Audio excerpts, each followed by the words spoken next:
Le chapitre ici à Yuma, c'est un grand privilège pour moi de recevoir cette invitation à revenir. Nous avons eu ici un temps béni la fois passée, et lorsque j'ai compris que je devais revenir, cela m'a beaucoup réjoui. Et d'entendre les témoignages et ces bonnes paroles des gens, cela vous fortifie un peu. Billy m'a dit que le frère de Las Vegas, qui désirait avoir une réunion là-bas dans le chapitre, désirait me voir sitôt le service terminé. Il a dit que nous avions une période libre en janvier qui nous permettrait d'en fixer une à Las Vegas juste avant la réunion de Phoenix. Ainsi, nous avons toujours désiré aller là-bas. Je crois que frère Art Wilson était là-bas il y a longtemps et il y est peut-être encore. Et il m'a demandé d'y aller, lui et sœur Wilson. Et je n'ai pas eu l'occasion de le faire, ainsi peut-être que cela sera le moment où j'irai. Voyez cela avec Billy Paul ou frère Roy Borders. Je crois qu'il est ici quelque part. Quelqu'un a dit que le frère Roy était ici. Frère Perry, Lee ou n'importe lequel pourra vous le dire. Et établissez les dates auxquelles nous devons venir. Maintenant, j'ai vu, il y a un petit moment, qu'il y avait ici beaucoup de prédicateurs et je suis très heureux de rencontrer mes frères. J'aimerais avoir le temps d'aller chez vous parce que je sais que vous avez les meilleures cuisinières du pays. C'est bien. Et frère Perry a ce soir 2 points contre lui. L'un d'eux, c'est d'avoir coupé ce microphone là-bas. Vous êtes tenu responsable de cela, frère Perry. Je ne pense pas que vous étiez vraiment coupable, mais quelqu'un allait parler. Oh, c'en était une bonne. Puis, il alla de nouveau là-bas, et alors qu'il parlait, il dit, dites, il parlait à frère Collins ou à d'autres. Et il dit, le souper était bon, mais, dit-il, laissez-moi vous dire que cet homme doit être un Espagnol ou quelque chose comme ça, ou un Mexicain. C'était le piment le plus fort que j'ai jamais goûté. Et il continuait sur ce ton sans se rendre compte qu'il parlait au chef. Alors ce dernier lui répondit, « C'est moi le chef, c'est le Texas pour vous. Nous allons bientôt le mettre au pas ici en Arizona, s'il reste parmi nous, n'est-ce pas? C'est vraiment agréable d'être ici. Et j'espère que cela n'a pas l'air d'une plaisanterie, mais seulement d'un peu d'humour. Le Seigneur lui-même avait le sens de l'humour, vous savez. Il dit, « Hérode, allez dire à ce renard, voyez-vous, aujourd'hui, je chasse les démons, demain je suis devenu parfait. » Ainsi, il avait le sens de l'humour, et cela ne nous fera pas de mal, je pense, une fois de temps en temps. C'est maintenant un peu tard. Généralement, je prêche pendant environ 4 heures. Et ainsi, connaissant la courtoisie du frère et de la sœur ici au chapitre, nous allons diminuer cela de beaucoup ce soir. Et oui, j'ai dit à Terry, il me dit, faut-il mettre une bande de 2 heures? Je lui dis, non Terry, ceci est un banquet. Je dis, je parlerai juste pendant 30 à 40 minutes aux gens sur quelque chose que j'essaie chaque fois, sachant que lorsque j'étais un jeune homme, les gens venaient m'écouter parce que j'étais un jeune prédicateur. Juste un jeune homme, un garçon, et ils disaient, eh bien, Billy Branham. Vous savez, je n'étais qu'un gamin qui n'avait jamais terminé l'école et sans instruction. Et il venait pour entendre mes paroles à mots entrecoupés, mon anglais du Kentucky, et mes hits and hints and totes and curry. C'est comme lors d'une réunion ici il n'y a pas longtemps. Ils dirent, nous allons tous nous lever et chanter l'hymne national. Je me suis levé et j'ai dit, pour ma vieille demeure du Kentucky, tout là-bas. C'était la seule nation que je connaissais. Ainsi, c'était pour ce qui me concernait l'hymne national. Mais devenu plus âgé, vous devez avoir quelque chose de plus que cela. Voyez, Paul dit, lorsque j'étais un enfant, je parlais comme un enfant, et je pensais comme un enfant. Vous agissiez comme un enfant, mais comme vous devenez plus âgé, alors vous commencez à faire vos premiers pas d'une façon pas très assurée, et vous retombez, et vous vous relevez, et vous essayez de nouveau, et après un certain temps, vous pouvez arriver au point où vous pouvez marcher sur une ligne droite. Et c'est ce que nous devons faire comme soldats de la croix. Maintenant, c'est le moment de marcher sur une ligne droite, sur cette route qui va à la gloire. Je crois vraiment que nous vivons dans les derniers moments de l'histoire de ce monde. Je crois vraiment que la venue du Seigneur est peut-être plus proche que nous le pensons. Ainsi, maintenant, pendant environ 30 minutes de votre temps, j'aimerais attirer votre attention sur un passage de l'Écriture que j'aimerais utiliser comme texte, et je me référerai encore à d'autres. Alors que j'étais assis à la maison l'autre jour, je pensais à cela, et je me disais à moi-même, je ne sais pas si je vais parler de toutes ces Écritures, ainsi je vais seulement en prendre une partie pour ces petits services qui sont courts, comme nous en avons un ce soir. J'aimerais dire une chose, pendant que vous cherchez dans les psaumes, le 27e psaume, et je lirai les 5 premiers versets. J'aimerais dire ceci au sujet de ces chapitres des hommes d'affaires du plein évangile. Mon frère Perry parlait concernant les livres et ainsi de suite, et les nouveaux livres qu'ils ont. Combien se souviennent, lorsque j'avais la bande, que j'avais prêché ici à Phoenix dans l'une des conventions sur « Messieurs, quelle heure est-il » Maintenant, c'était le commencement de ce livre, vous voyez, quand ceci est arrivé. Il y a trop de confirmations surnaturelles de la parole de Dieu écrite relative à cette heure pour que quelque chose ne soit pas en train de s'approcher de nous maintenant. C'est trop réel. Vous voyez les choses que vous seriez stupéfait de savoir ce qui arrive réellement. Peut-être que beaucoup d'entre vous qui êtes étrangers, entendez ces hommes se lever et faire des remarques au sujet d'un message de l'heure, et ainsi de suite. La chose à laquelle ils veulent arriver, c'est la promesse de Dieu pour cette heure, et ce qu'il a promis qu'il ferait. Et nous le voyons confirmé par les Écritures exactement ce qu'il a dit qu'il ferait, et de la même manière. Annoncé d'avance, cela arrive exactement et parfaitement chaque fois, parce que c'est Dieu qui le dit. Si un homme, peu importe qui il est, essayait de faire une telle prédiction, il n'y a qu'une chance sur 10 millions que cet homme puisse dire qu'une certaine chose va arriver à tel moment. Une chance sur 10 millions. Et pour préciser l'endroit où cela arriverait, cela serait environ une chance sur 100 millions. Et ensuite, s'il devait fixer le temps pendant lequel cela arriverait, cela augmenterait encore. Et pour dire encore de quelle façon cela arriverait et ce qui arriverait, cela est au-delà de toute supposition. Lorsque nous voyons que cela est si parfait chaque fois, alors c'est Dieu. Ensuite, nous regardons dans les Écritures et cela peut nous sembler inconnu, mais nous regardons dans les Écritures sans même savoir où regarder et le Saint-Esprit le met en évidence et le compare à la parole entière pour en faire une image afin de nous montrer l'heure dans laquelle nous vivons. Nous changeons de dispensation. Nous sommes à un angle. C'est facile pour quelqu'un, après qu'un maçon ait construit un angle, de continuer à placer des briques sur la même ligne, comme le fait une certaine dénomination qui commence à suivre une ligne. Mais lorsque vous devez faire ces tournants pour aller dans l'autre direction, maintenant Dieu ne construit pas un mur, il construit une maison, voyez-vous? Et il y a beaucoup de tranchées et de tournants qu'il a prédit ici dans la Bible. N'importe qui peut essayer de faire un tournant, mais cela doit être en accord avec le plan. Si cela ne l'est pas, cela doit être démoli de nouveau. Ainsi, nous louons Dieu pour sa bonté et pour la communion que nous avons avec vous, et pour les portes ouvertes que le Seigneur nous a données, et par ces hommes d'affaires. J'ai toujours soutenu que je ne croyais pas dans... Je crois dans les gens qui sont dans les dénominations, mais je n'ai pas beaucoup de temps pour exhorter les dénominations, car chacune construit une barrière autour d'elle-même. Et je crois que c'est semblable à la petite histoire de frère David, au sujet des canards qu'il élève. Et il dit que le niveau de la rivière monta et que chaque canard, vous savez, désirait avoir la communion avec les autres. Et il ne pouvait pas le faire parce qu'ils étaient tous entourés d'une clôture. Mais lorsque l'eau devint si haute, elle a simplement transporté les canards en dehors de l'enclos. Ainsi, je pense que c'est la manière de faire. L'eau est en train de monter, voyez-vous, et nous pouvons sortir de l'enclos et communier les uns avec les autres. Vous savez, et ainsi avoir le réel amour de Christ dans notre cœur. Et ces hommes d'affaires du plein évangile ont été une oasis pour moi. J'y ai souvent trouvé des frères très gentils, comme dans, je suppose, chaque dénomination que j'ai rencontrée. Parmi les presbytériens, les luthériens, les baptistes, les pentecôtistes, tous les différents types de pentecôtistes, l'Église de Dieu, les nazaréens, les pèlerins de la sainteté, de gentils frères partout. Mais souvent, ils ne peuvent pas m'avoir dans leur communauté parce que, voyez-vous, ce n'est pas qu'ils ne croient pas cela, mais ils seraient retranchés de leur dénomination. Et quand vous faites cela, bien sûr, c'est ce qui arrive. Il n'y a pas longtemps, un frère méthodiste vint vers moi. Je ne dirai pas son nom, c'est un brave homme. Il écrivait une thèse sur la guérison divine.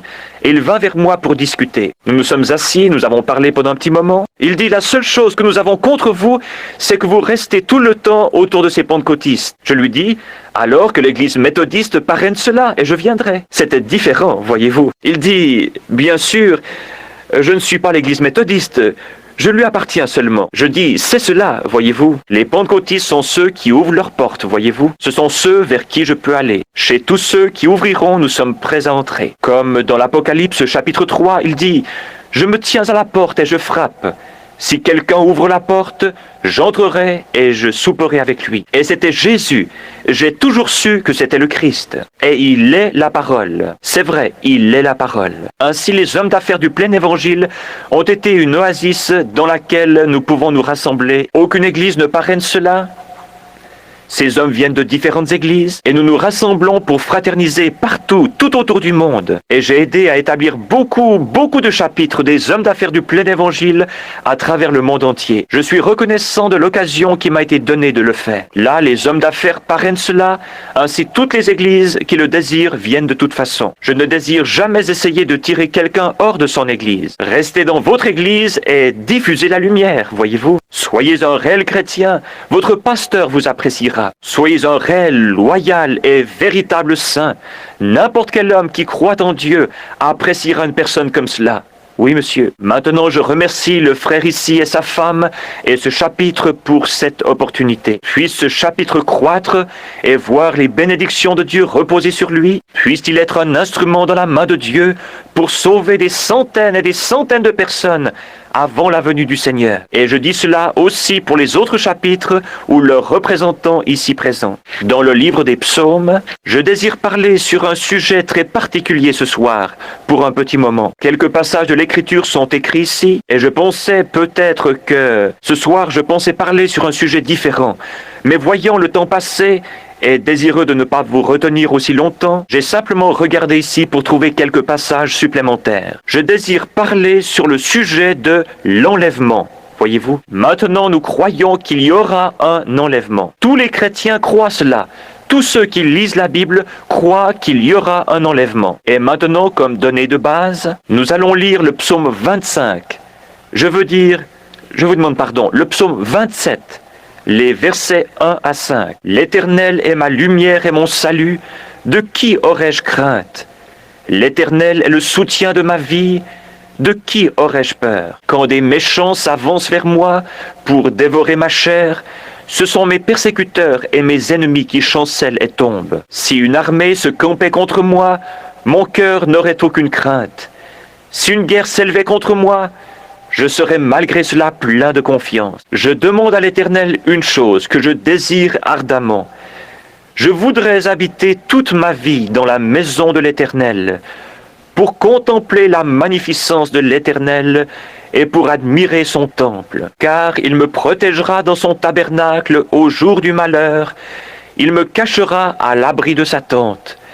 Il m'élèvera sur un rocher. Puisse le Seigneur ajouter ses bénédictions à cette lecture de sa parole. Aujourd'hui, il se peut qu'en parlant sur ce sujet, certains d'entre vous aient une autre opinion sur les voies que je prends. Mais combien de personnes y a-t-il ici qui croient que la Bible enseigne qu'il y aura un enlèvement de l'Église? Oui, monsieur, c'est vrai, un enlèvement de l'Église. Que vous soyez un méthodiste, baptiste, presbytérien, ou qui que vous soyez, pentecôtiste, il y aura un enlèvement. Et je pense qu'en parlant, je n'essaye pas simplement de venir ici pour dire quelque chose de plaisant aux gens. Je n'ai jamais été coupable de cela. Je désire venir ici pour dire quelque chose que je me sens conduit à dire et qui, je pense, vous aiderait, quelque chose qui fasse avancer votre expérience avec Dieu si vous êtes un chrétien ou si vous n'êtes pas un chrétien, quelque chose qui vous fasse devenir si honteux de vous-même que vous deviendrez un chrétien. Et c'est ainsi, dans cette direction,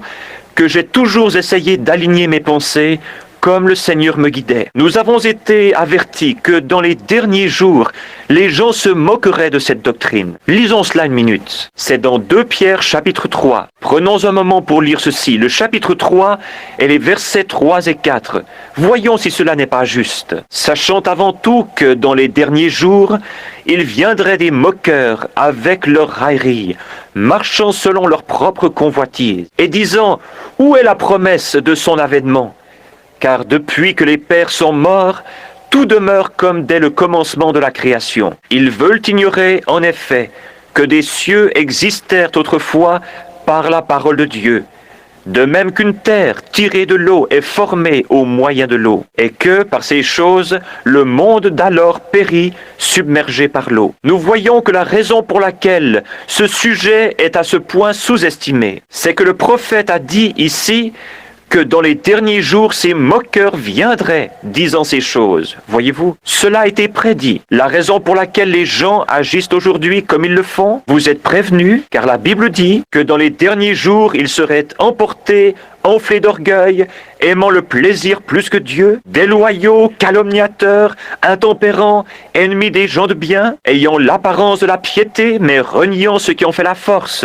Éloigne-toi de ces hommes-là. Peut-on s'attendre à une imitation de la vérité? Certainement. Lorsque Moïse alla en Égypte pour délivrer les enfants d'Israël, avec seulement un bâton dans sa main comme confirmation, et avec le Dieu du ciel derrière lui, il accomplit un miracle. Derrière lui, les imitateurs sont venus et ont fait la même chose.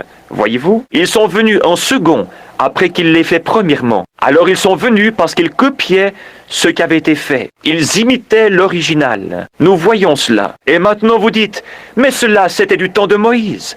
Mais les mêmes Écritures disent qu'ils reviendront dans les derniers jours. De même que Jeannès et Jambres s'opposèrent à Moïse, de même ces hommes s'opposent à la vérité étant corrompus d'entendement. Voyez-vous, des imitations, toutes sortes de choses pour troubler les gens. Et alors, si cet enlèvement qui va arriver, et il y a toujours quelque chose qui essaye de venir à l'encontre de ce que Dieu dit dans sa parole. C'est le but de Satan de faire cela. C'est comme ce que disait le frère de Las Vegas. Satan domine le monde, et ses quartiers généraux sont là-bas. Je sais que Satan est le Dieu de ce monde. Chaque nation sous le ciel est contrôlée par lui. C'est exact, ce monde appartient à Satan. Mais Jésus le reprendra. Un jour, Satan le lui a offert, mais il l'a refusé, car il savait qu'il en deviendrait l'héritier dans les temps à venir. Des moqueurs.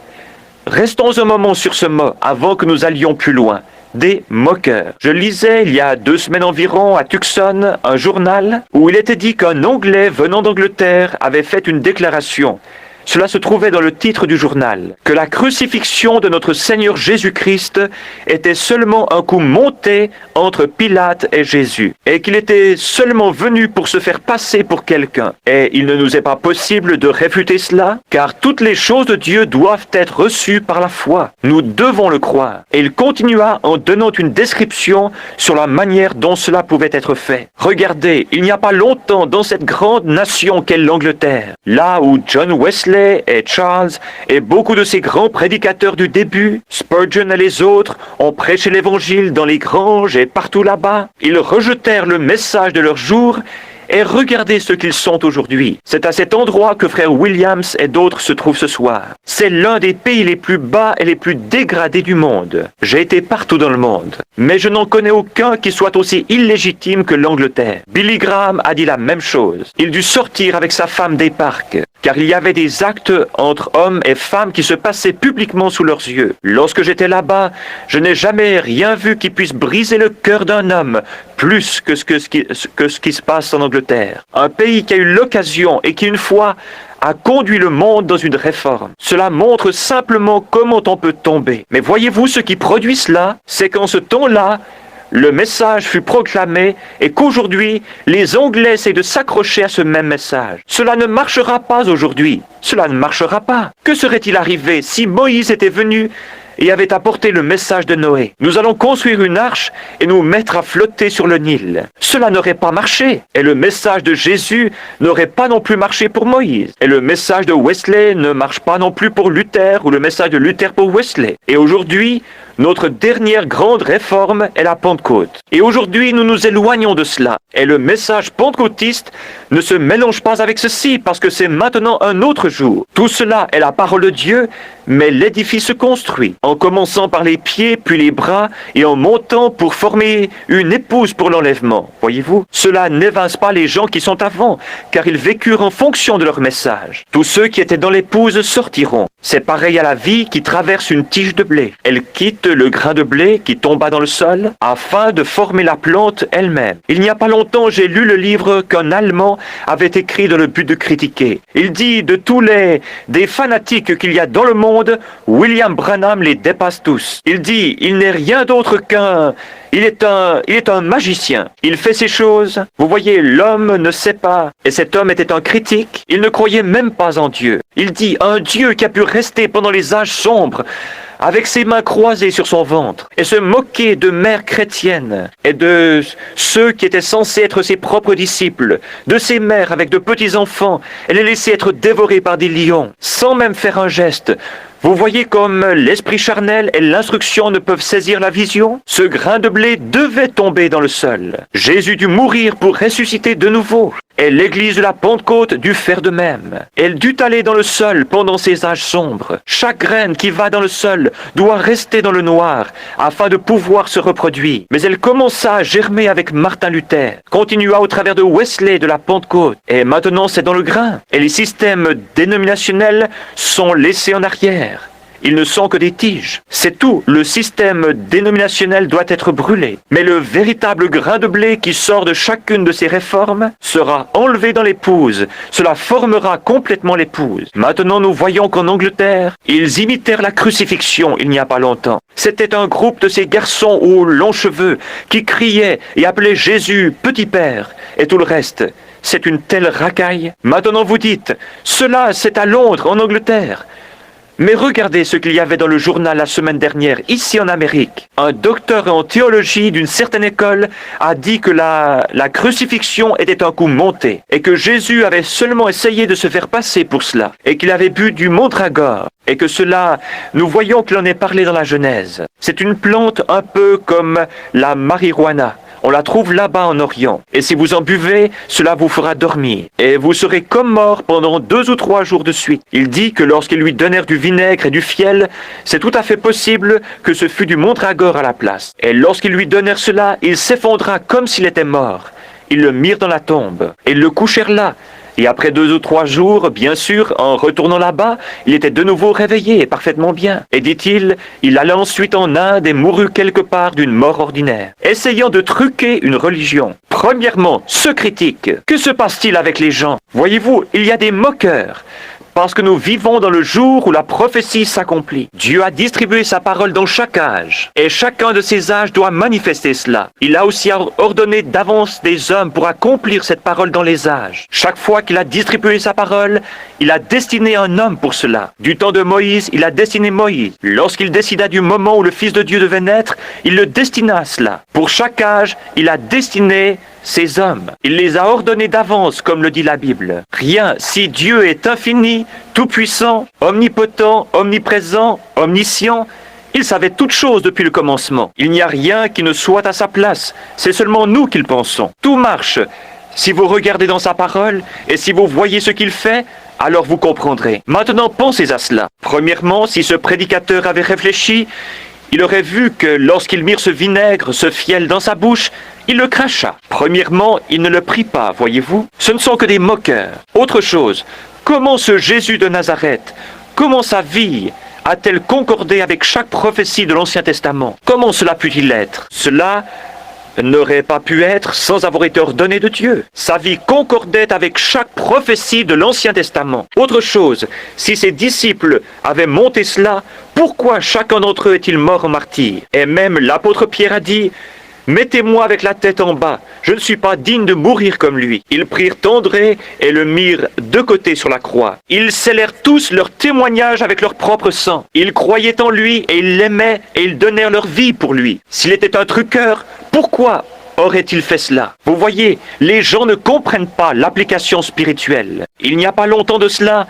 il y avait un grand homme ici, un grand rabbi, qui écrivit que lorsque Moïse traversa la mer Rouge, ce n'était pas de l'eau en réalité, et que l'eau ne forma jamais de mur. Et il dit que ce qui arriva, c'est qu'à l'autre bout de la mer Rouge, il y a un endroit avec des roseaux, et il traversa les roseaux. Il n'y avait là pas d'eau, il y avait seulement beaucoup de roseaux.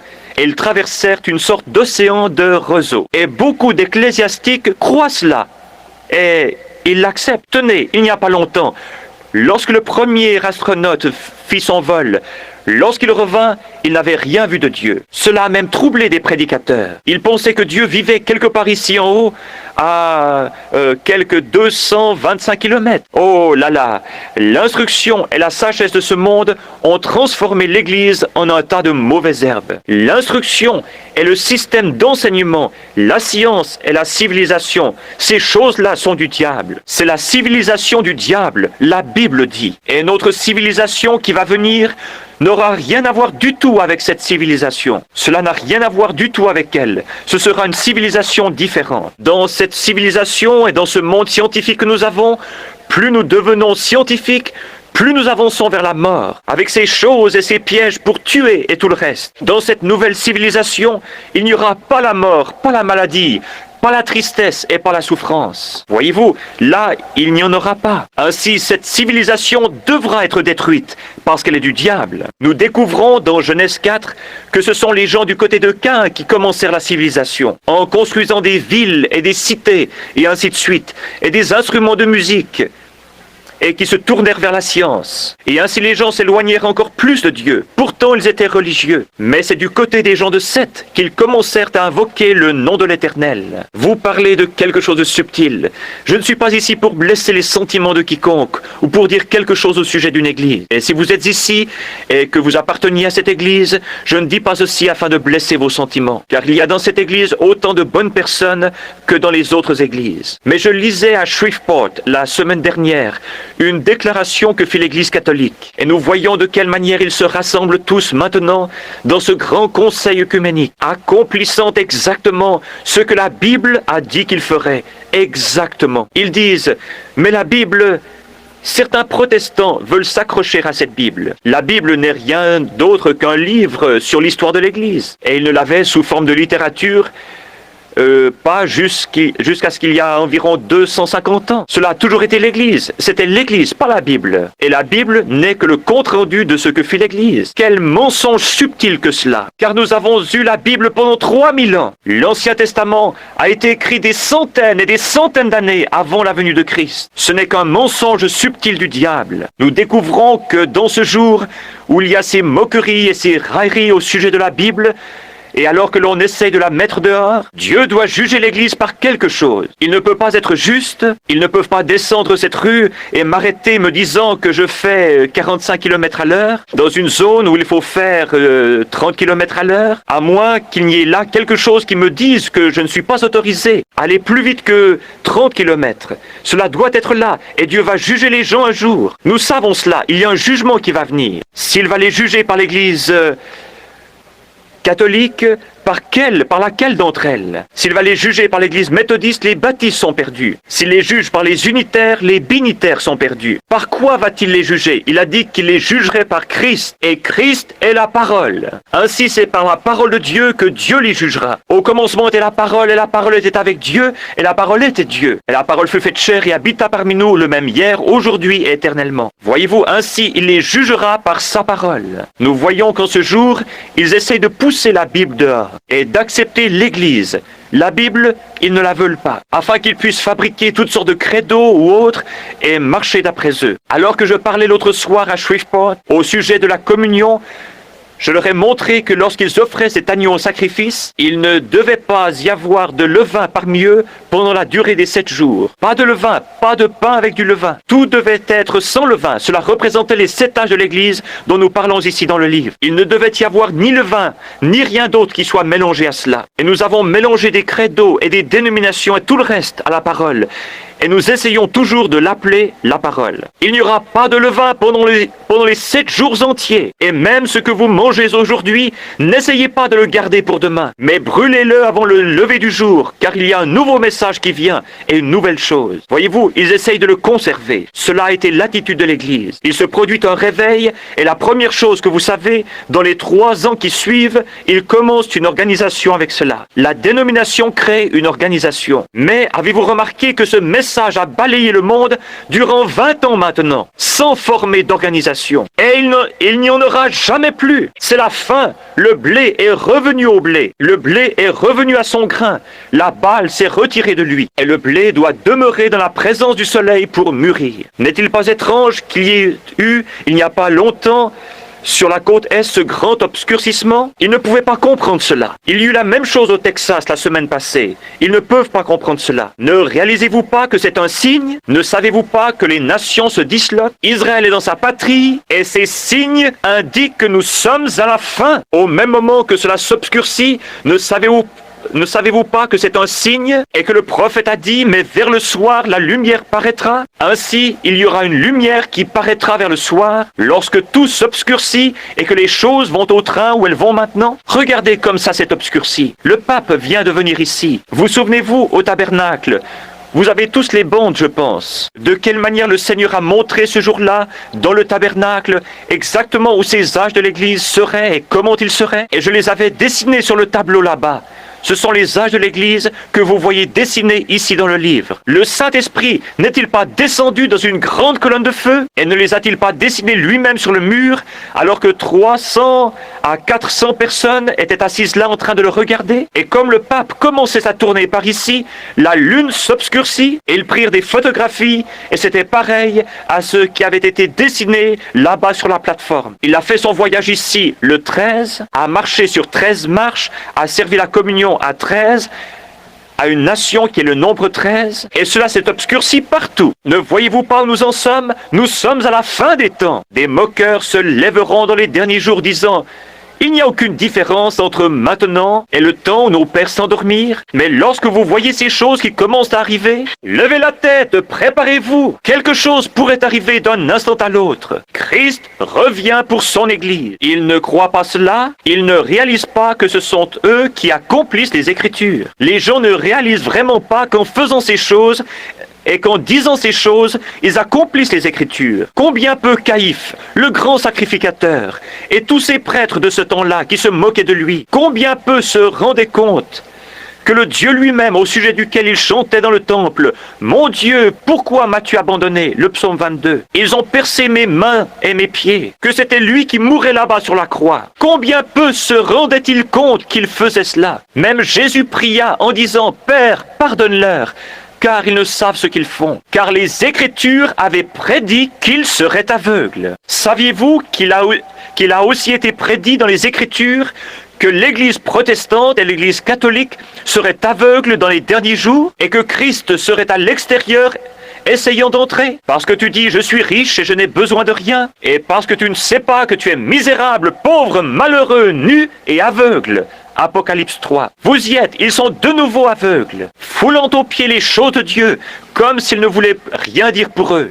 Et se moquant de cela, c'est ce que la Bible a dit. Mais pour l'Église, l'épouse, l'enlèvement est une révélation. Cela lui est révélé. La véritable épouse de Christ attendra cette révélation de l'enlèvement. C'est une révélation, car la révélation est la foi. Vous ne pouvez pas avoir une révélation sans que cela soit la foi. La foi est une révélation, parce que c'est quelque chose qui vous est révélé. La foi est une révélation. La foi, c'est quelque chose qui vous a été révélé comme cela le fut à Abraham, qui pouvait appeler tout ce qui était contraire à ce qui lui avait été révélé comme n'existant pas. C'est cela qu'est la foi. C'est la révélation de Dieu. L'Église est bâtie sur une révélation. Le corps tout entier l'est. Il y a quelques semaines, je parlais à un bon prédicateur baptiste. Il vint pour discuter avec moi. Il me dit, « Je vous aime en tant qu'homme. » Mais dit-il, vous êtes tout embrouillé. Je lui dis, alors je vous prierai de m'aider à me corriger par l'Écriture. Il dit, frère Branham, nous ne pourrons jamais mettre les choses ensemble avant que nous comparions avec le grec chaque mois. Je lui dis, oh monsieur, vous vous y connaissez mieux que cela, car même au Concile de Nicée, si nous remontons jusque-là, 300 ans après la mort de Christ, il débattait toujours pour savoir quel helléniste avait raison. Vous ne pouvez pas le faire ainsi, car c'est une révélation. Il dit, je ne peux pas accepter de révélation. Je lui dis, alors comment pouvez-vous accepter Christ? Il dit, la Bible dit, celui qui croit en Jésus-Christ a la vie éternelle. Je lui dis, c'est vrai. Il est aussi dit que personne ne peut appeler Jésus le Christ si ce n'est par la révélation du Saint-Esprit qui le lui a révélé. Voyez-vous, vous y voilà, nous en arrivons de nouveau à la révélation. Cela doit être révélé. Dans la Bible, Caïn et Abel n'avaient pas de Bible à lire, mais cela fut révélé à Abel par la foi, ce qui est une révélation. Abel offrit à Dieu un sacrifice plus excellent que celui de Caïn, et Dieu témoigna qu'il était juste. Lorsque Jésus demanda ici dans Matthieu 16, 17 et 18, nous n'avons pas le temps de le lire, mais si vous voulez l'inscrire, il dit, « Qui dit-on que je suis, moi le Fils de l'homme ?» L'un d'eux répondit, « Tu es Moïse, Élie ou un autre. » Il dit, « Mais vous, qui dites-vous que je suis ?» Il dit, tu es le Christ, le Fils du Dieu vivant. Il dit, tu es heureux, Simon, fils de Jonas, car ce ne sont pas la chair et le sang qui t'ont révélé cela, mais c'est mon Père qui est dans les cieux. Sur cette pierre, la révélation spirituelle montrant qui est Dieu, qui est Jésus, et qu'il est la révélation de Dieu. Dieu fait chair et révélé au monde. Il était dans le monde, Dieu était en Christ, réconciliant le monde avec lui-même, et révélant ce que Dieu était dans un corps de chair. Tu es le Christ, le oint, le Fils de Dieu. Il dit, ce ne sont pas la chair et le sang qui t'ont révélé cela, mais c'est mon Père qui est dans les cieux. Sur cette pierre, je bâtirai mon église, la révélation de la parole en sa saison. Je bâtirai mon église et les portes du séjour des morts ne prévaudront point contre elle. Le livre de l'Apocalypse ou Révélation est le dernier livre de la Bible. Il est scellé pour les incroyants. Dans celui-ci, au chapitre 22, la Bible dit « Quiconque retranchera un mot de ce livre ou en ajoutera un, j'enlèverai sa part du livre de vie. » Nous réalisons alors que cela fut donné exclusivement pour les croyants. Cela ouvre le livre de l'Apocalypse et révèle qui est l'auteur de tout ce livre. Et cela montre qu'il doit être considéré comme l'alpha et l'oméga, de la Genèse à l'Apocalypse. Jésus-Christ le même du commencement à la fin. Et cela révèle le mystère complet de sa personne et ses plans relatifs aux âges de l'Église qui viendraient. Tout cela était scellé par 7 sceaux. Le livre était écrit, mais souvenez-vous qu'il était scellé avec 7 sceaux. Et ces 7 sceaux ne devaient pas être ouverts selon Apocalypse 10 avant que le dernier ange terrestre ne sonne de la trompette, Apocalypse 10, 7, voyez-vous, mais qu'au jour de la proclamation du message du dernier ange, c'est-à-dire le 7e ange, le mystère de Dieu s'accomplirait dans cet âge. Et c'est l'âge dans lequel nous vivons. Nous savons tous que nous vivons dans l'âge de Laodicée. Il n'y aura jamais un autre âge. Cela ne peut pas être. Ainsi nous vivons dans l'âge de Laodicée. Et ces 7 sceaux qui ont fermé le livre et qui sont un mystère pour les gens, doivent être ouverts en ce jour-là. C'est ce qu'il a promis. Cela ne sera rien qui soit en dehors de la parole, parce que vous ne pouvez ni ajouter à la parole, ni retrancher de la parole. Cela doit rester toujours la parole. Mais la révélation sert à en révéler la vérité, ce que c'est pour le faire concorder avec le reste de l'Écriture. Alors Dieu confirme que c'est la vérité. Voyez-vous, Dieu n'a pas besoin d'interprète. Il est son propre interprète. Il donne sa propre interprétation en faisant s'accomplir les choses qu'il a annoncées. Comme au commencement, il a dit « Que la lumière soit !» Et la lumière fut. Cela n'a pas besoin d'interprétation, c'est confirmé. Maintenant, il a promis certaines choses dans l'Écriture pour ces derniers jours. C'était là, c'est ainsi que Jésus était le Fils de Dieu. Il promit de l'envoyer. Quand il était ici sur la terre et que les gens ne pouvaient pas le croire, il leur disait, sondez les Écritures, car en elles vous pensez avoir la vie éternelle, et ce sont elles qui témoignent de moi. Si je ne fais pas les œuvres de mon Père, alors ne me croyez pas. Mais si vous ne pouvez pas me croire, croyez les œuvres que je fais, parce qu'elles témoignent de moi. Ainsi, dans l'âge de Wesley, les œuvres qu'il fit témoignèrent qui il était. Dans l'âge de Luther, avec la Réforme, assurément cela témoigna qui il était. Au temps des pentecôtistes, avec le retour aux dons, la restauration des dons, le parler en langue et les démons qui étaient chassés et les dons, cela rendu témoignage. Il n'y avait pas de plaisanterie à ce sujet. Les gens ont dit lorsque cela commença, j'ai lu des livres sur l'histoire de la Pentecôte. Ils dirent, cela ne peut pas durer longtemps, cela va se consumer. Et cela brûle toujours. Pourquoi? Parce que vous ne pourrez jamais l'éteindre. Dieu a dit qu'il y aurait cela. C'est une portion de la parole. Et vous ne pourrez pas plus l'éteindre que... Et lorsque l'épouse est appelée, comment allez-vous l'éteindre? C'est la révélation de la manifestation de la parole rendue vraie. Et nous vivons dans ce jour-là. Dieu soit loué. La révélation du mystère de sa personne. L'enlèvement est seulement... Cet enlèvement dont nous parlons est seulement pour l'épouse. Souvenez-vous que la Bible dit « Les autres morts ne revinrent point à la vie jusqu'à ce que les 1000 ans fussent accomplis. » Ce grand enlèvement, s'il n'y a pas d'enlèvement, mes amis, où sommes-nous? Qu'allons-nous faire? Dans quel âge vivons-nous? Quelle promesse avons-nous? Il va y avoir un enlèvement. La Bible dit qu'il y en aura un.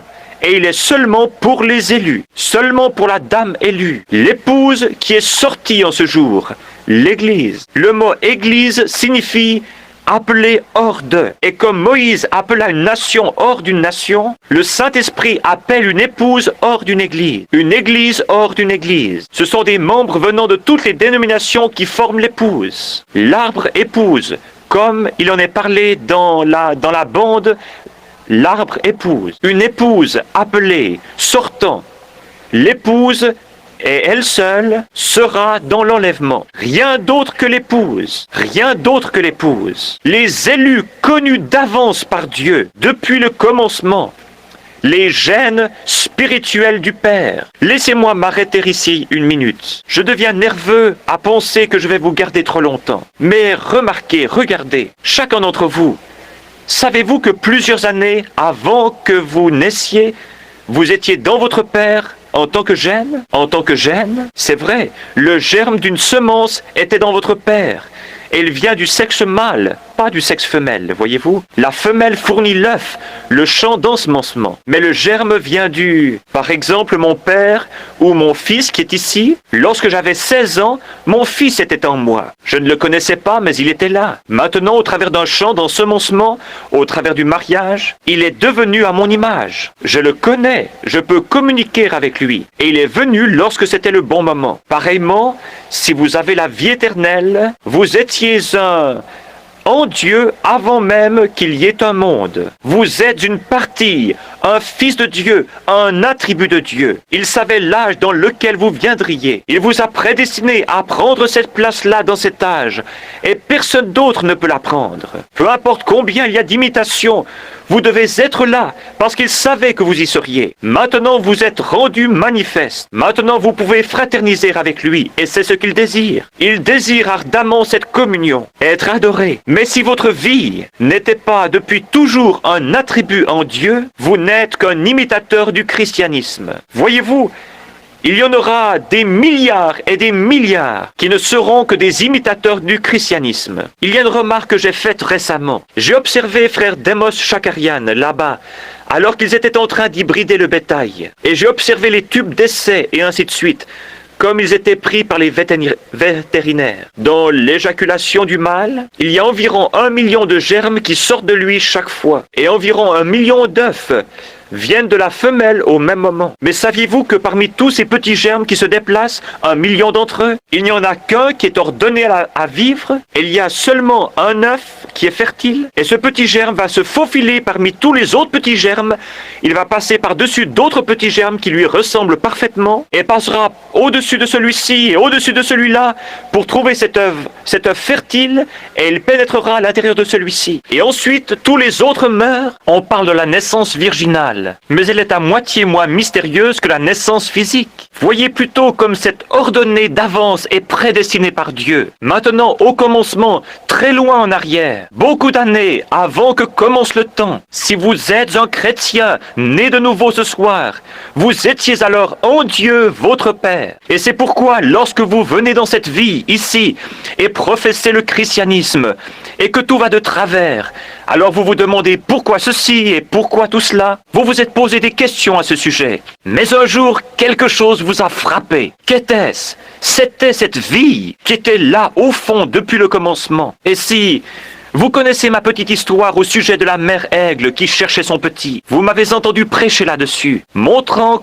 comment ce petit aigle éclot sous une poule. Elle essayait de nourrir ses petits poulets, mais le petit aigle ne pouvait pas digérer cela, parce qu'il n'était pas un poulet pour commencer. Pourtant, il était dans l'enclos avec les poulets, et il suivait les poulets. Mais lorsqu'elle grattait dans la basse-cour, le petit aigle ne pouvait le supporter. Chaque fois qu'elle gloussait, tous les petits poulets s'en allaient, et ainsi il allait aussi. Mais un jour, sa mère se rappela qu'elle avait pondu 2 œufs, pas seulement un. Il devait y en avoir un autre quelque part. Elle s'en alla à sa recherche. Elle se mit à voler et à tourner en rond. Et finalement, elle arriva au-dessus de la basse-cour.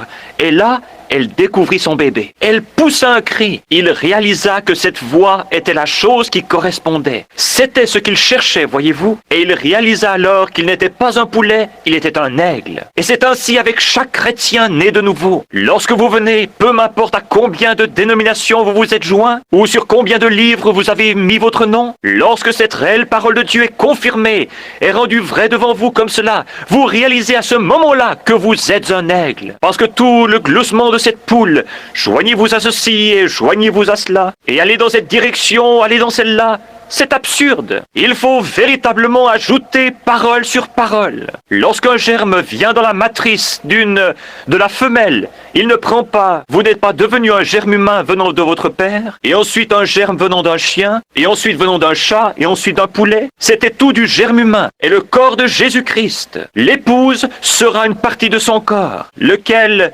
il était la parole, et l'épouse devra être la parole.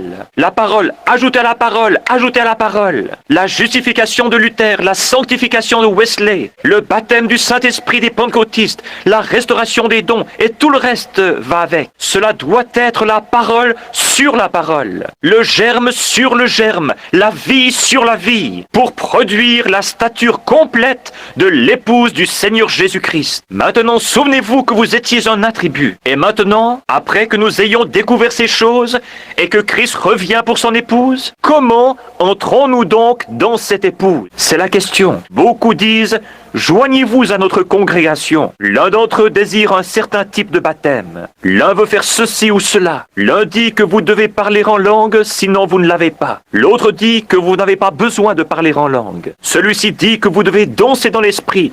Et celui-ci dit que vous devez crier. Celui-ci que vous devez avoir une sensation. Tout cela est en ordre et pourtant c'est encore tout faux. Comment un homme ou une femme ou un enfant de Dieu qui est né de l'Esprit de Dieu, comment peut-il nier la parole de Dieu? Quand Dieu lui-même l'interprète et dit « c'est cela, j'ai promis cela, le voilà », montrant cela aussi clairement que possible. Ils sont forcés de le voir, voyez-vous? Comment Christ pourrait-il nier sa propre parole? Si Christ est en vous, il ne peut nier sa propre parole. Alors comment entrons-nous dans ce corps? 1 Corinthiens 12, dans un seul esprit, nous avons tous été baptisés pour former un seul corps, dans un seul baptême du Saint-Esprit. Si vous voulez inscrire cela, c'est dans 1 Corinthiens 12, 13. Dans un seul esprit, nous avons tous été baptisés et l'esprit est la vie de Christ. Est-ce vrai? La vie de Christ est la vie de chaque semence. Lui, étant la semence parole, donne la vie à la semence. Saisissez-vous cela? Si cette vie se trouve dans la semence et que ce baptême du Saint-Esprit vienne sur elle, cela va forcément amener la vie à cette semence. Comme je vous le disais ici à Phoenix, j'ai parlé il n'y a pas longtemps à frère John Chariot. Alors que j'étais là-bas, il me montra un arbre qui portait des agrumes. Il fait croître beaucoup d'agrumes. Et il me montra un arbre qui portait 8 ou 9 sortes de fruits différents. Et je lui dis, frère Chariot, quelle sorte d'arbre est-ce? Il me dit, un oranger. Je lui dis, pourquoi porte-t-il des citrons, des mandarines, des clémentines et des pamplemousses? Il me dit, ce sont tous des agrumes. Et ils ont été greffés. Oh, lui dit, je vois, ainsi l'année prochaine, il y aura des oranges. Oh non, chaque branche portera ses propres fruits. Beaucoup d'entre vous qui cultivez des fruits et qui habitez ici dans cette vallée agrume, savez cela. Elle portera ses propres fruits. Si vous mettez une branche de citronnier sur un oranger, elle produira des citrons. Elle produira des citrons, parce que c'est la nature de cet agrume. Mais pourtant, elle ne portera pas le fruit original. Et c'est ce que nous avons fait. Nous y avons greffé des crêtes d'eau et toutes sortes d'autres choses.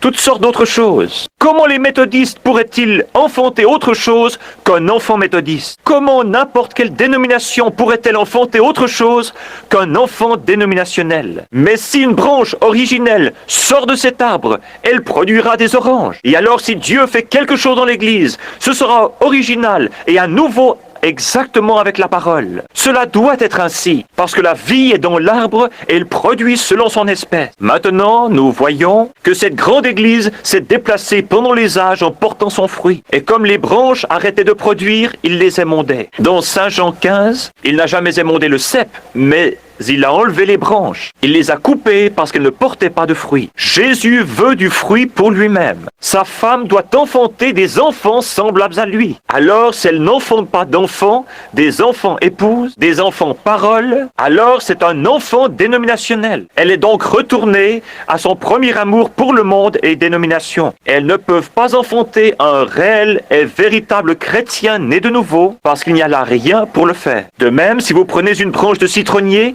et que vous la greffiez, elle portera des citrons. Mais elle ne peut pas produire d'oranges, parce que cela n'y était pas au commencement. Mais si cela avait été ordonné au commencement, et que la préconnaissance de Dieu les prédestinait, cela doit produire des oranges, et cela ne peut rien produire d'autre. C'est ainsi avec l'Église du Dieu vivant. Lorsque l'heure arrive, chacun, si Dieu commence à faire quelque chose, chacun prend la balle et s'en va. Voyez-vous, cela a toujours été ainsi. Il n'y a pas longtemps, je lisais l'histoire de Martin Luther. Cela disait que ce n'était pas si difficile de croire que Martin Luther put protester contre l'Église catholique et s'en tirer. Mais la chose étrange, c'est qu'il put garder la tête au-dessus de tout le fanatisme qui suivit son réveil, et toujours rester droit sur sa justification. Voyez-vous, c'est ainsi dans tout. Il y a des imitations et tout tombe. Regardez Madame Semple McPherson. Aimé Semple McPherson, qui avait ce temple ici. Chaque femme prédicateur avait ses ailes et transportait la Bible de la même façon qu'elle. C'était simplement des imitations charnelles. Cela ne peut pas être l'original. C'est la raison pour laquelle les églises ne peuvent pas l'être. Si vous laissez une église avoir quelque chose dans une ville, l'autre église ne peut pas le supporter jusqu'à ce qu'elle l'ait aussi. Voyez-vous? Elles ne sont plus l'original. La parole de Dieu est originale. C'est la parole, elle doit produire selon son espèce au temps convenable. Cela ayant été élu et prédestiné par Dieu le Père. Maintenant, comment entrons-nous dans cette église? Dans un seul esprit. Nous avons tous été baptisés pour former un seul corps, le corps de Christ, qui est l'épouse, la parole. Nous avons été baptisés pour le former par le Saint-Esprit. Maintenant, regardons si, oui ou non, nous sommes dans le dernier âge. Nous le découvrons si nous lisons dans la Genèse, vers le chapitre 5. Vous pouvez aussi lire dans Luc, et là vous verrez qu'Enoch était le 7e depuis Noé. Enoch, cela touche à la semence du serpent. Car si Caïn était le fils d'Abel, alors Enoch était le 8e, voyez-vous. Mais nulle part dans la Bible, il est dit que Caïn était le fils d'Abel. Ou Caïn, le fils d'Adam. Mais la Bible dit qu'il était du malin. Et Adam n'était pas le malin. Voyez-vous, Caïn était du malin. Nous voyons ici qu'Enoch était le 7e depuis Noé. Ce qui est un type des âges de l'Église. Les 6 autres hommes qui étaient avant lui moururent. Mais Enoch fut enlevé. Enoch fut enlevé. C'est le 7e âge de l'Église qui est pris dans l'enlèvement. Tous les 6 autres moururent. Mais Enoch fut enlevé car il ne fut plus trouvé. Dieu l'avait pris. Tous les autres mourut. Mais l'enlèvement d'Enoch fut un type de l'épouse des derniers jours qui sera appelée hors du 7e âge de l'Église et sera enlevée sans passer par la mort. Nous rendons maintenant témoignage de cet âge. Oh là là, creusons maintenant plus profondément, voyez-vous. Voici aussi un type des 7 âges de l'Église.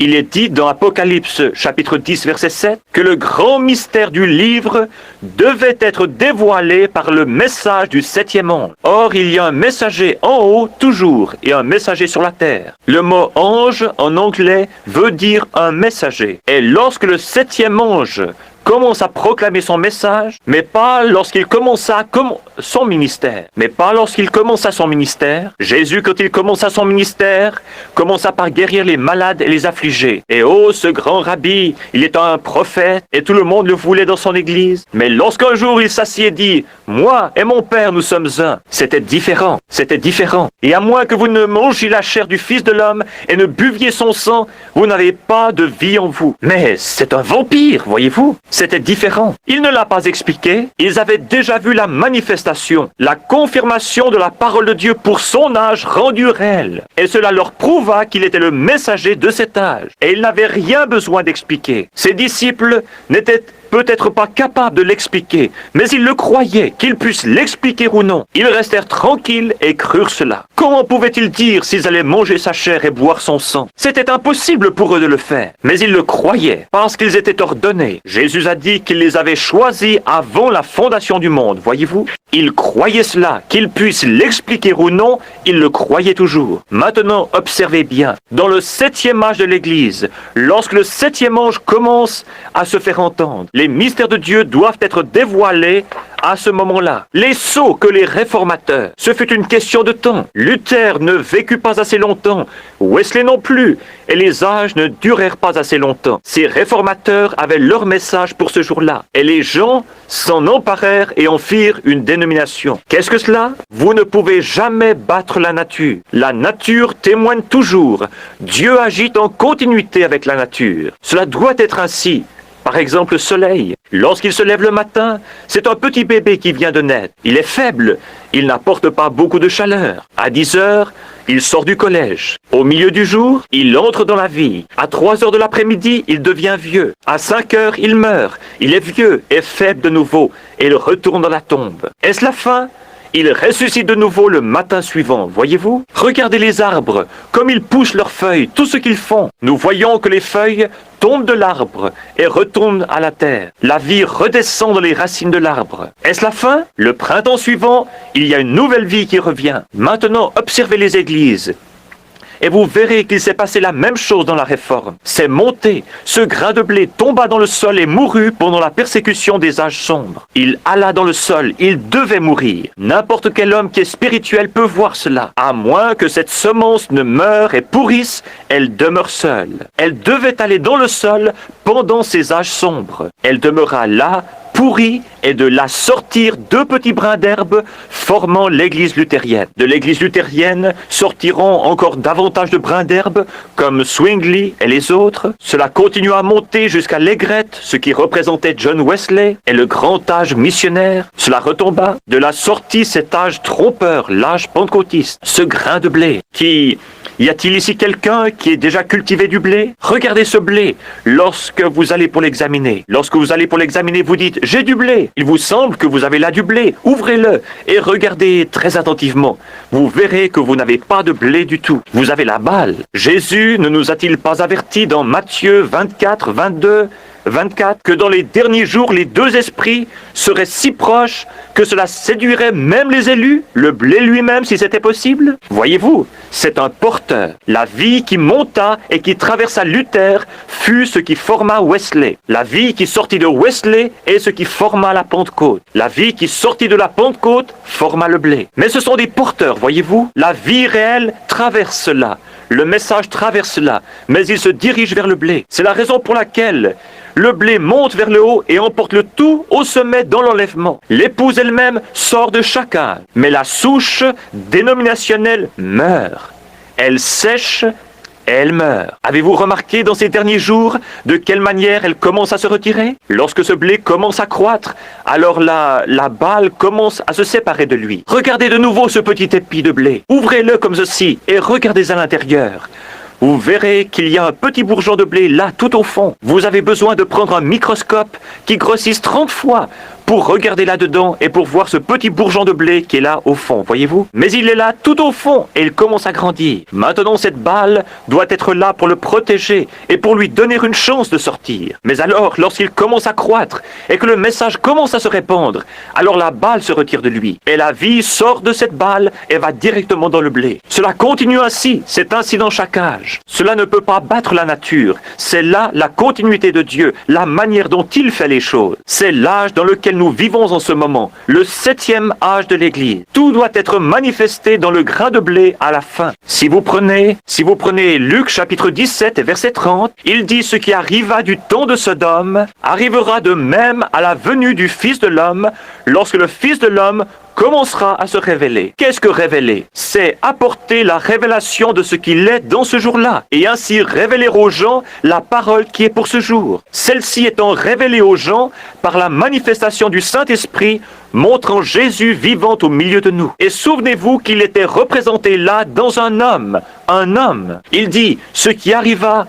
Maintenant, il lut dans la même Bible que nous, dans la Genèse. Nous remarquons dans ce chapitre de la Genèse dont Jésus parlait, nous voyons qu'il était là, avec son dos tourné à la tente, et que Sarah était dans la tente. Il posa une question. Elle ne crut pas que cette chose puisse arriver. Il dit, Abraham, je vais te visiter à cette même époque. Et Sarah, dans la tente, rit à ce sujet. Il dit, pourquoi Sarah a-t-elle ri dans la tente? En disant, comment ces choses peuvent-elles arriver? Jésus a promis, Et c'était lui, car Abraham l'appela Elohim, le Tout-Puissant.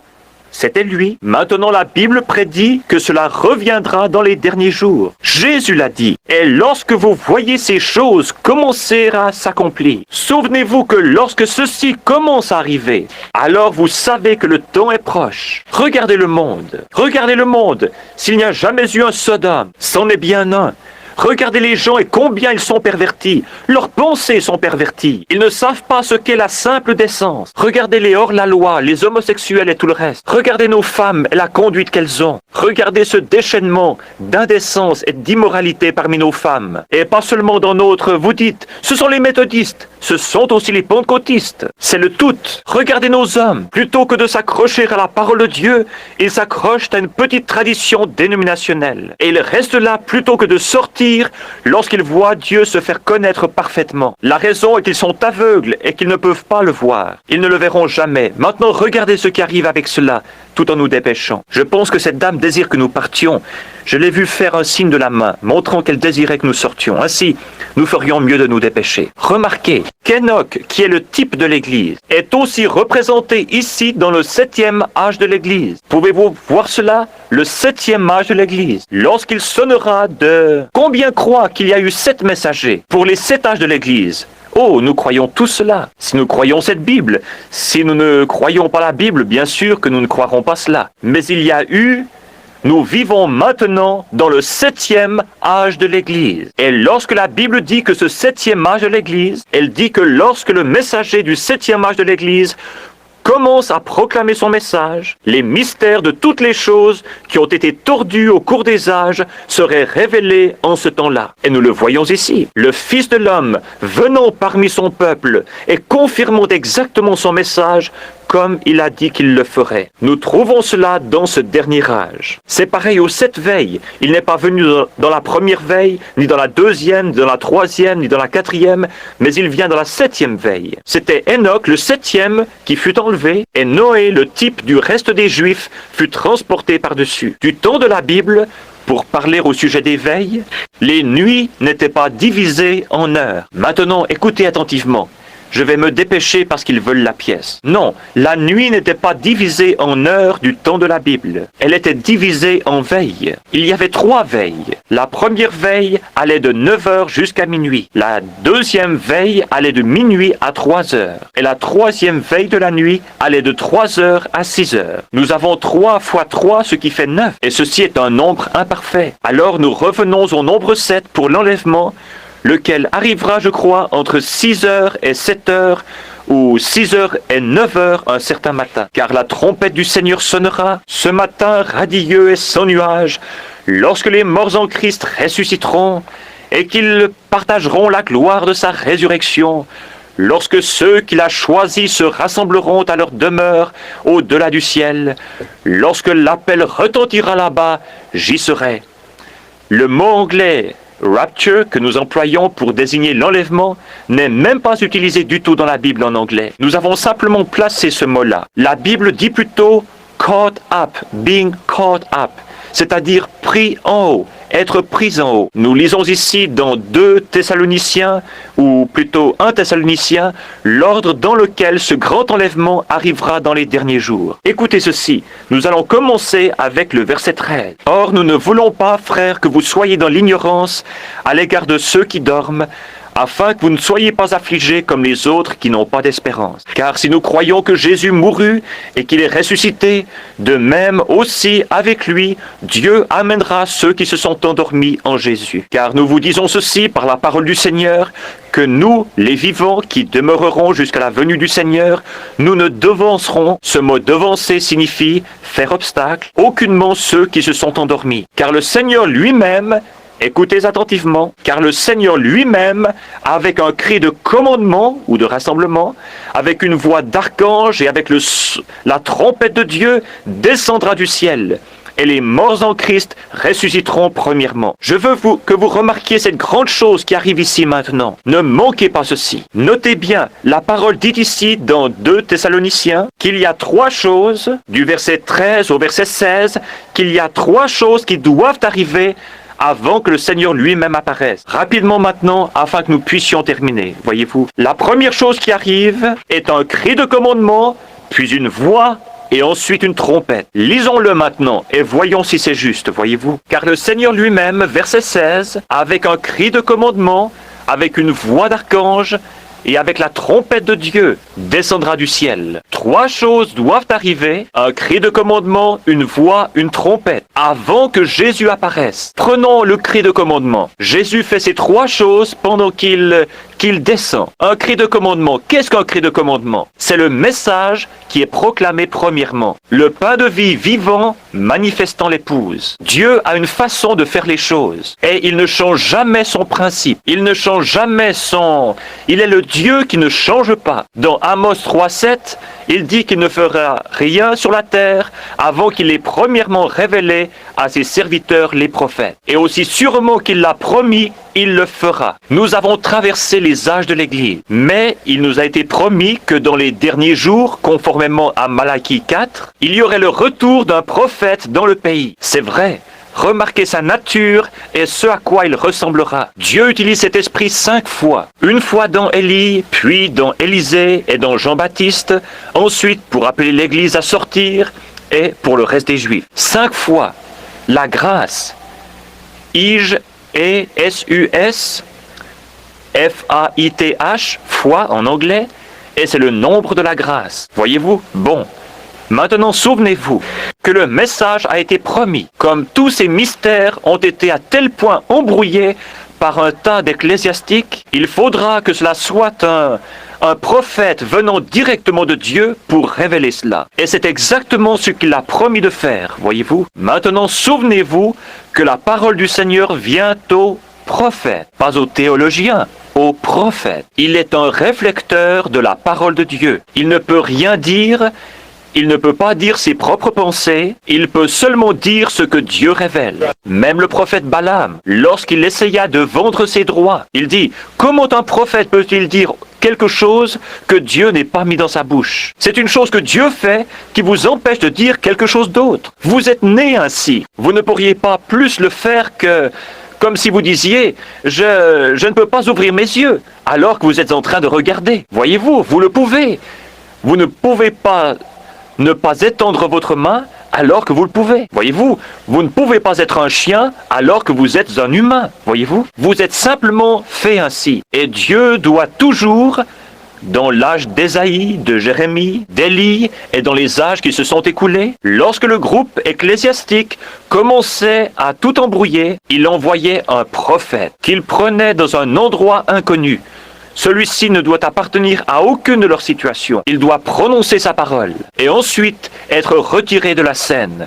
C'est un homme rude, dédié à la vérité de Dieu. Et c'est toujours pour que vous puissiez le reconnaître. Il dit, s'il y en a un parmi vous qui est spirituel ou prophète, maintenant, un prophète, il y a dans l'Église le don de prophétie, mais un prophète est prédestiné et préordonné pour l'heure.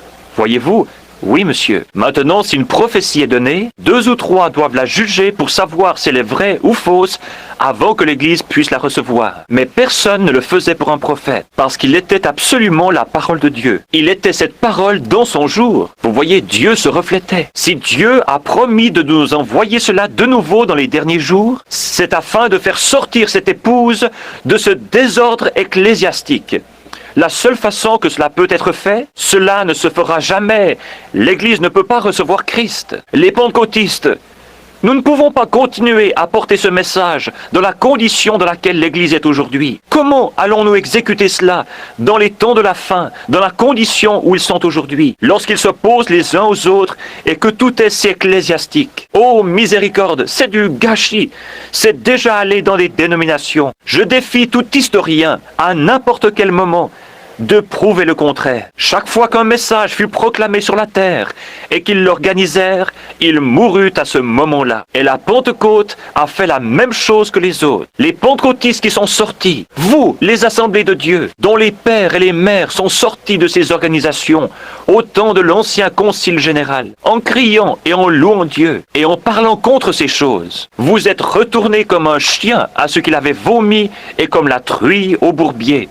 Vous avez fait la même chose que les autres. Vous êtes maintenant si conformistes que vous avez fermé vos entrailles de miséricorde. Et il faut presque avoir une carte de membre avant même que l'on puisse s'associer à vous. Et vous, les unitaires, Dieu vous a donné un message, et plutôt que d'aller de l'avant en restant humble, vous avez voulu vous détacher et organiser votre groupe. Et où êtes-vous tous ? Dans le même seau. C'est exact, mais l'Esprit de Dieu continue à avancer. Moi, le Seigneur, je planterai et je l'arroserai jour et nuit, de peur qu'on ne... Il a ordonné que ces choses soient. Et maintenant, il doit envoyer ceci. La première chose qui arrive, lorsqu'il commence à descendre du ciel, est un cri de commandement. Qu'est-ce donc? C'est un message pour rassembler les gens. Un message est proclamé premièrement. C'est le temps de la préparation des lampes. Levez-vous et préparez vos lampes. Quelle veille était-ce? La 7e, pas la 6e, la 7e. Voici, l'époux vient. Levez-vous et préparez vos lampes. Elles le firent. Certaines d'entre elles découvrirent qu'elles n'avaient même pas d'huile dans leurs lampes. Voyez-vous? Mais c'est le moment de préparer les lampes. C'est le temps de Malachie 4. Lorsqu'il prend... C'est Luc 17, c'est Ésaïe, toutes ces prophéties. C'est parfaitement déclaré dans les Écritures. Ce qui se rapporte à ce jour, nous le voyons se dérouler ici même. Il n'y a pas de... Nous voyons ces choses arriver, mes chers frères et sœurs. Et Dieu dans le ciel sait que je pourrais mourir sur cette plateforme en ce moment même. Vous voyez, vous devriez simplement regarder un peu ce qui se passe. C'est extraordinaire. Lorsque vous voyez Dieu venir du ciel et se tenir devant des groupes d'hommes, se manifestant lui-même comme il l'a toujours fait. Et c'est la vérité, et cette Bible est ouverte là, voyez-vous. Nous y sommes. Le système dénominationnel est mort. Il est fini. Il ne se relèvera jamais. Il sera brûlé. C'est ce que vous faites avec la balle dans les champs. Fuyez loin de cela. Pénétrez en Christ. Ne dites pas « j'appartiens aux méthodistes, j'appartiens aux baptistes, j'appartiens aux pentecôtistes », mais pénétrez en Christ. Et si vous êtes en Christ, il n'y a pas un mot écrit ici que vous ne puissiez croire, peu m'importe ce que quiconque d'autre dit. Mais ensuite, Dieu manifeste cette chose, parce que vous, lorsqu'il répand l'Esprit sur la parole, qu'arrive-t-il? La même chose que lorsqu'on verse de l'eau sur n'importe quelle semence. Elle vivra et elle produira selon son espèce. Vous dites, j'ai reçu le baptême du Saint-Esprit. Cela ne veut pas dire que vous êtes sauvé. Bien loin de là. Regardez par ici.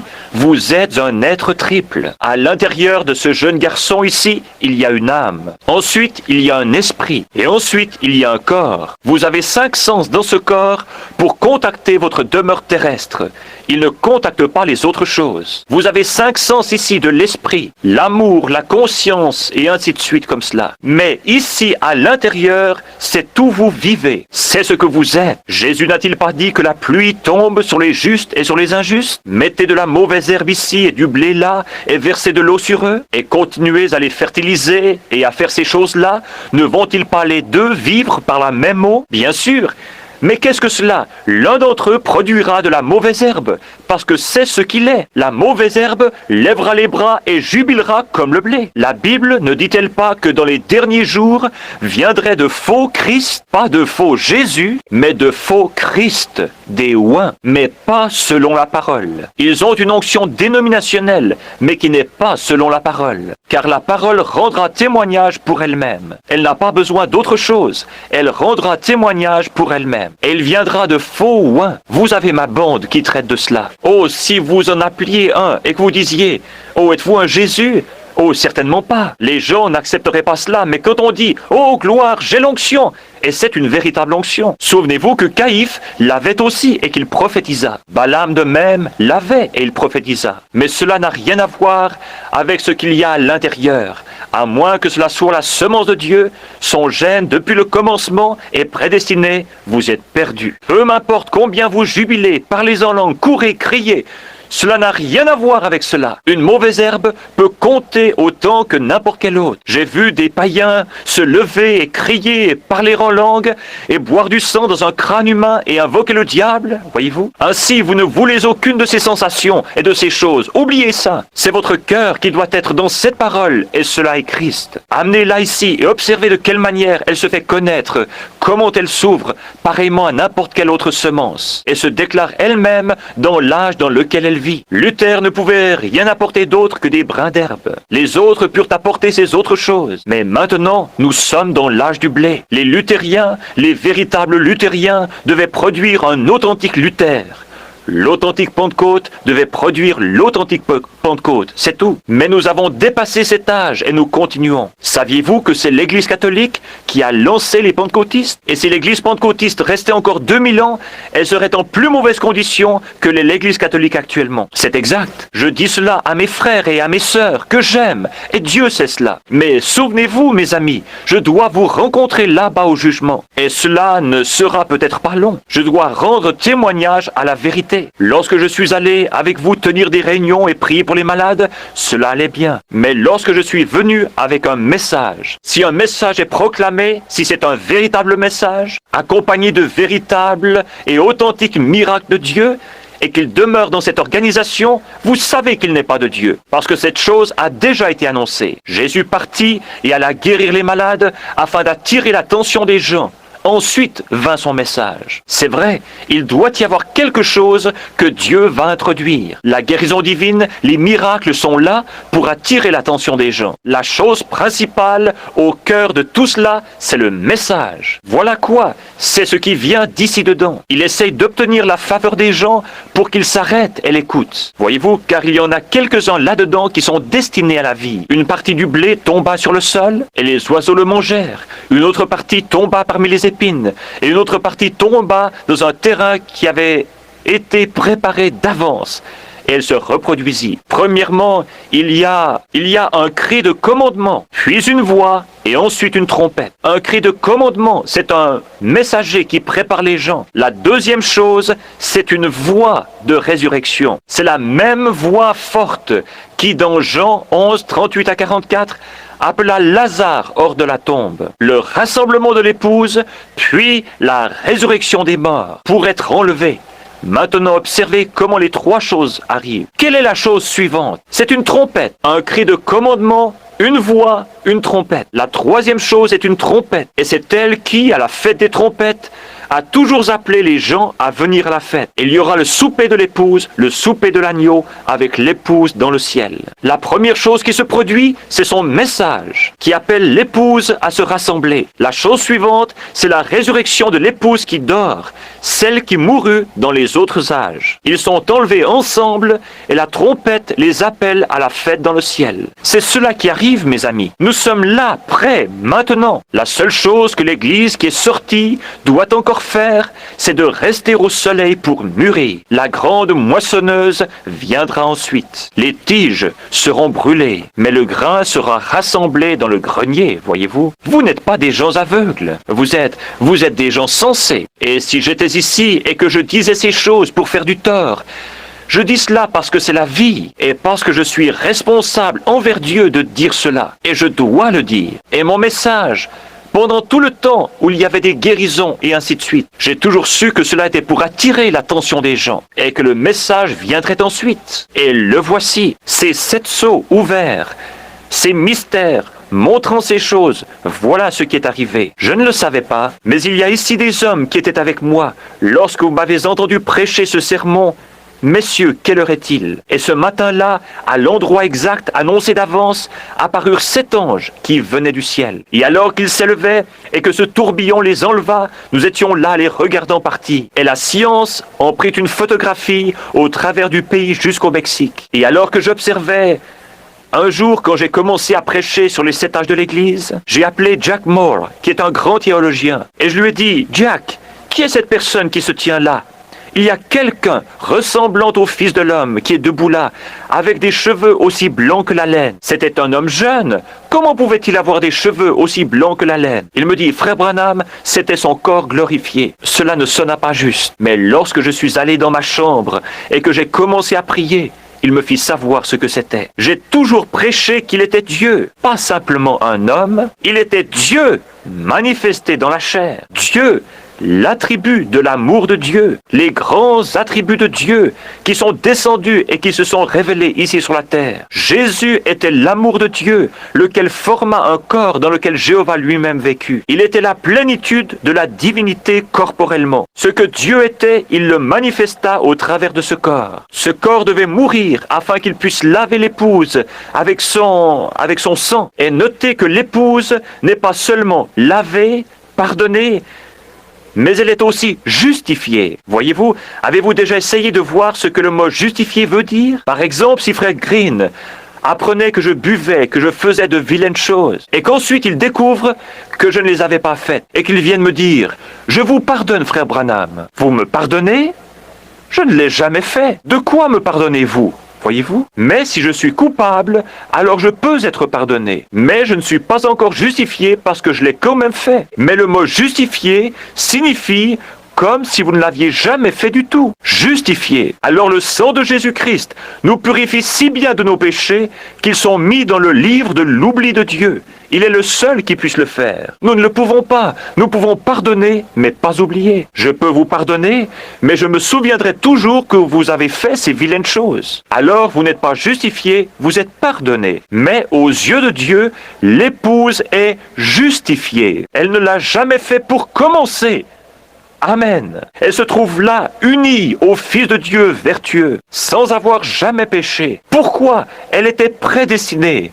Elle fut prise au piège dans ceci. Et maintenant, quand elle entendit la vérité et qu'elle s'est avancée, le sang l'a purifiée. Et elle se tient là vertueuse. Voyez-vous, il n'y a aucun péché du tout sur elle. C'est pourquoi le message appelle l'épouse à se rassembler. Voyez-vous, le cri de commandement et la trompette. Ce matin-là, il cria d'une voix forte, et cette voix réveilla Lazare. D'une voix forte, il cria « Lazare, sors !» Voyez-vous, et la même voix réveille l'épouse endormie. Ceux qui sont morts, et la trompette, au son de la trompette, lorsqu'elle sonne, elle appelle.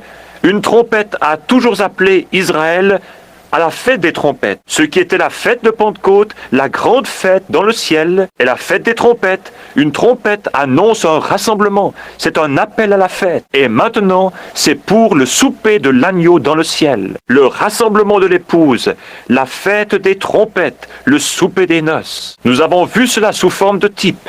Maintenant, regardez un moment avant que nous terminions. Nous voyons cela au travers de types.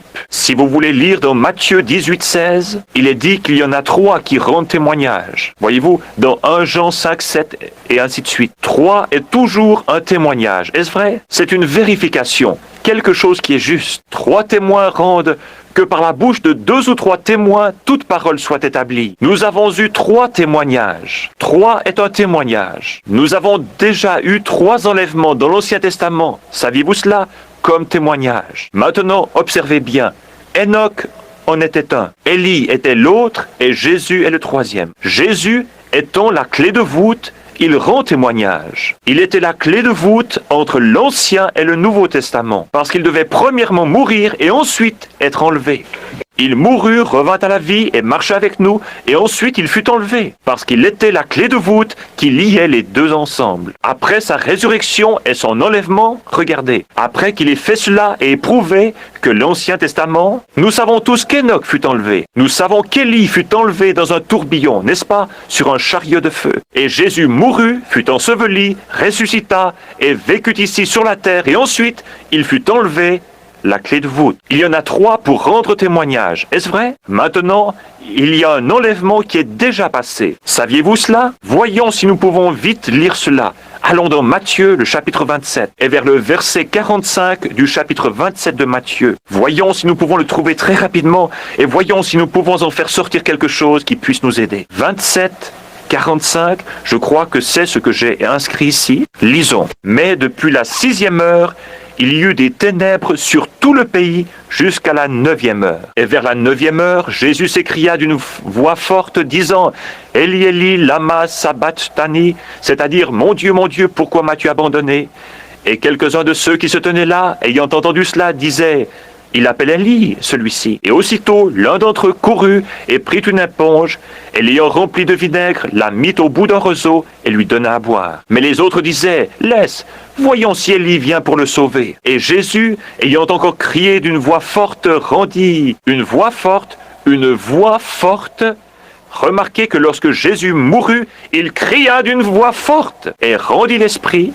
Et voici le voile du temple se déchira en deux depuis le haut jusqu'en bas, et la terre trembla, et les rochers se fendirent, et les sépulcres s'ouvrirent, et beaucoup de corps des saints endormis ressuscitèrent. Et, étant sortis des sépulcres après sa résurrection, ils entrèrent dans la ville sainte et apparurent à plusieurs. Un enlèvement est passé. 3 sont arrivés dans l'Ancien Testament, pour ceux qui étaient préparés et à qui la parole du Seigneur était venue. Voyez-vous, la parole du Seigneur vint à Enoch. La parole du Seigneur vint à Élie. Il était prophète, voyez-vous. La parole du Seigneur était Jésus, voyez-vous. Regardons dans l'Ancien Testament, ces saints de l'Ancien Testament. Lorsque ce premier enlèvement se produisit, remarquez au verset 50 que sa voix forte réveilla les saints de l'Ancien Testament.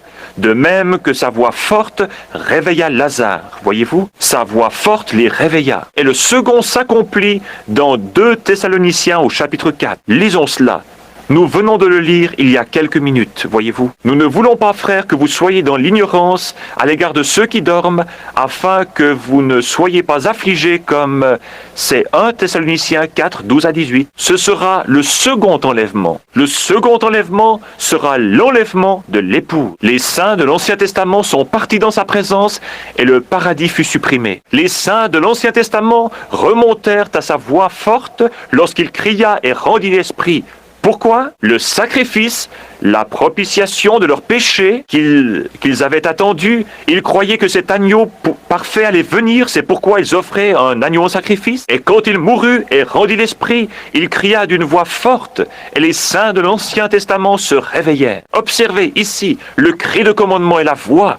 Cela se répétera à sa venue. Voyez-vous, il rendit l'esprit, et quand il le fit, le sacrifice était alors parfait, et le paradis se vida. Les saints de l'Ancien Testament revinrent sur la terre, ils marchèrent sur la terre, et entrèrent avec lui lors de son enlèvement. David dit ici, « Élevez-vous, portails éternels, élevez-vous !» Il a emmené captive la captivité, et a donné des dons aux hommes. Quand les saints de l'Ancien Testament entrèrent avec lui, ils dirent, qui est ce roi de justice? L'Éternel de gloire, puissant dans la bataille. Et ils entrèrent en marchant. Jésus a emmené captive la captivité. Et le voici qui vient avec les saints de l'Ancien Testament. Et ils entrèrent dans les nouveaux portails là-bas et ils dirent, portes, élevez vos têtes.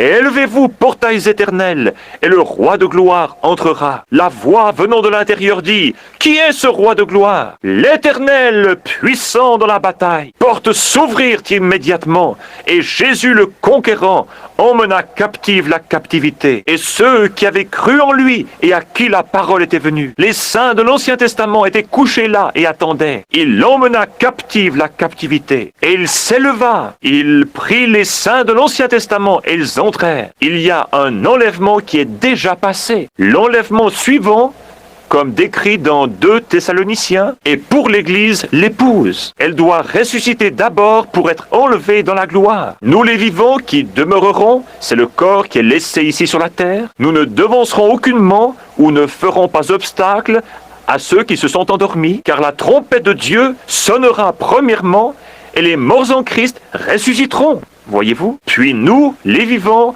qui demeurerons, nous serons ravis ensemble avec eux. L'autre jour, je me tenais au coin de la rue. Et je regardais le défilé du jour de l'armistice. Et quand il monte à la rue, j'étais là avec mon jeune fils Joseph. Premièrement, ce furent les vieux tanks de la première guerre qui passèrent, de vieux petits tanks. Après cela vinrent les gros tanks Sherman de la nouvelle guerre et les grands canons avec leurs bouches à feu et ainsi de suite.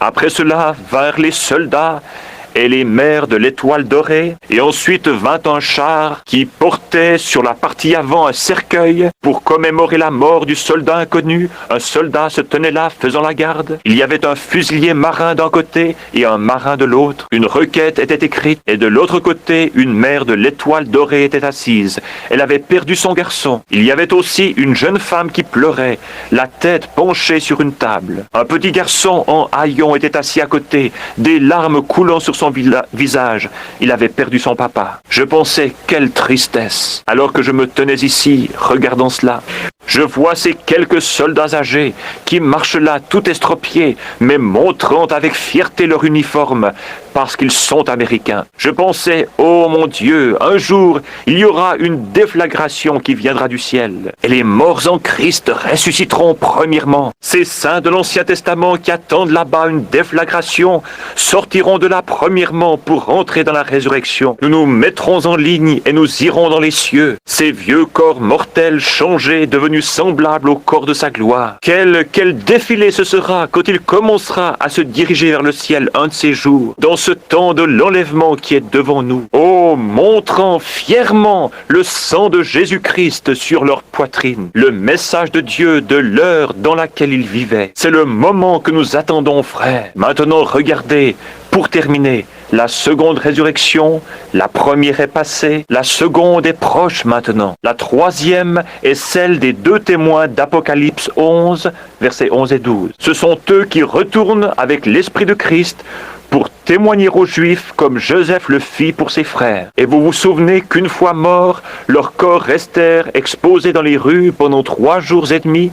Ensuite, l'Esprit de vie vint en eux et ils furent enlevés, ravis dans le ciel. Voilà vos 3 enlèvements du Nouveau Testament. 3 enlèvements dans l'Ancien Testament. Tous sont passés. Maintenant, nous sommes prêts, attendant l'enlèvement des saints. Cela a été prononcé et cela sera ainsi. Lorsque Dieu dit quelque chose, les cieux et la terre passeront, mais cette parole ne faillira jamais. Lorsque Dieu a dit dans Genèse 1 que la lumière soit, il se peut qu'il y ait eu des centaines d'années avant que la lumière fût. Il dit qu'il y ait là un palmier, qu'il y ait là un chêne, qu'il y ait là un désert, qu'il y ait là une montagne, qu'il y ait là cette chose. Il prononça cela, voyez-vous, et aussi longtemps que cela sortait de sa bouche, sous la forme d'une parole, cela devait être manifesté. Cela devait l'être. Un jour, il appela son peuple à sortir. Il avait parlé à un homme appelé Moïse, au travers d'une colonne de feu, une lumière, un feu saint et sacré. Le peuple ne voulait pas croire Moïse. Il dit alors: amène-les vers cette montagne. Ce matin-là, la montagne était enflammée, et il y avait des éclairs et du tonnerre. Et le peuple dit: ne laisse pas Dieu nous parler, mais que Moïse parle, de peur que nous périssions. Dieu dit: je ne leur parlerai plus comme ceci, mais je vais leur susciter un prophète. Et je parlerai au travers de lui, et si ce qu'il dit arrive, alors écoutez-le, parce que je suis avec lui. Il a prononcé cela, il a dit que cela arriverait. Regardez le prophète Ésaïe, c'était un homme intelligent, un homme qui avait l'estime du roi Osias, parce qu'il avait vécu avec lui. Or le roi Osias était un grand homme, mais il essaya une fois de prendre la place d'un prédicateur. Et il entra dans le temple, il fut alors frappé de la lèpre. Et c'est ce que j'ai dit aux hommes d'affaires. N'essayez jamais de prendre la place d'un prédicateur. Non, monsieur, restez à l'endroit où vous êtes, voyez-vous. Faites votre travail, ce que Dieu vous a dit de faire. Si vous êtes un doigt, vous ne pourrez jamais être une oreille. Et si vous êtes une oreille, vous ne serez jamais un nez, ou un nez, un œil, voyez-vous. Restez à votre place. Vous avez entendu l'autre jour le message qui a été diffusé. Essayez de rendre un service à Dieu. David, le roi oint, et tout le peuple jubilait et criait que c'était juste. Mais il n'avait pas consulté le prophète de Dieu. Et un homme mourut et tout fut gâché. N'essayez pas de faire une faveur à Dieu. Attendez que les conditions de Dieu soient remplies. Laissez-le arriver selon sa façon de faire. Je commencerai cette grande chose, cela produira ceci. Oh, sois prudent, frère. David savait mieux faire que cela. Nathan était dans le pays en ce temps-là. On ne le consulta même pas. Voyez-vous, il consulta les capitaines de centaines et de milliers. Tout le peuple jubila, poussa des cris et dansa et... Ils avaient toute l'animation religieuse. Mais cela n'était pas dans la ligne et dans l'ordre de la parole de Dieu. Et cela échoua. Toute autre chose qui n'est pas dans la ligne et dans l'ordre de la parole de Dieu échouera. Seule la parole de Dieu demeurera à jamais. Le ciel et la terre passeront, mais pas ma parole. Remarquez Ésaïe, ce jeune homme intelligent qui était là. Tout à coup, l'esprit le frappa.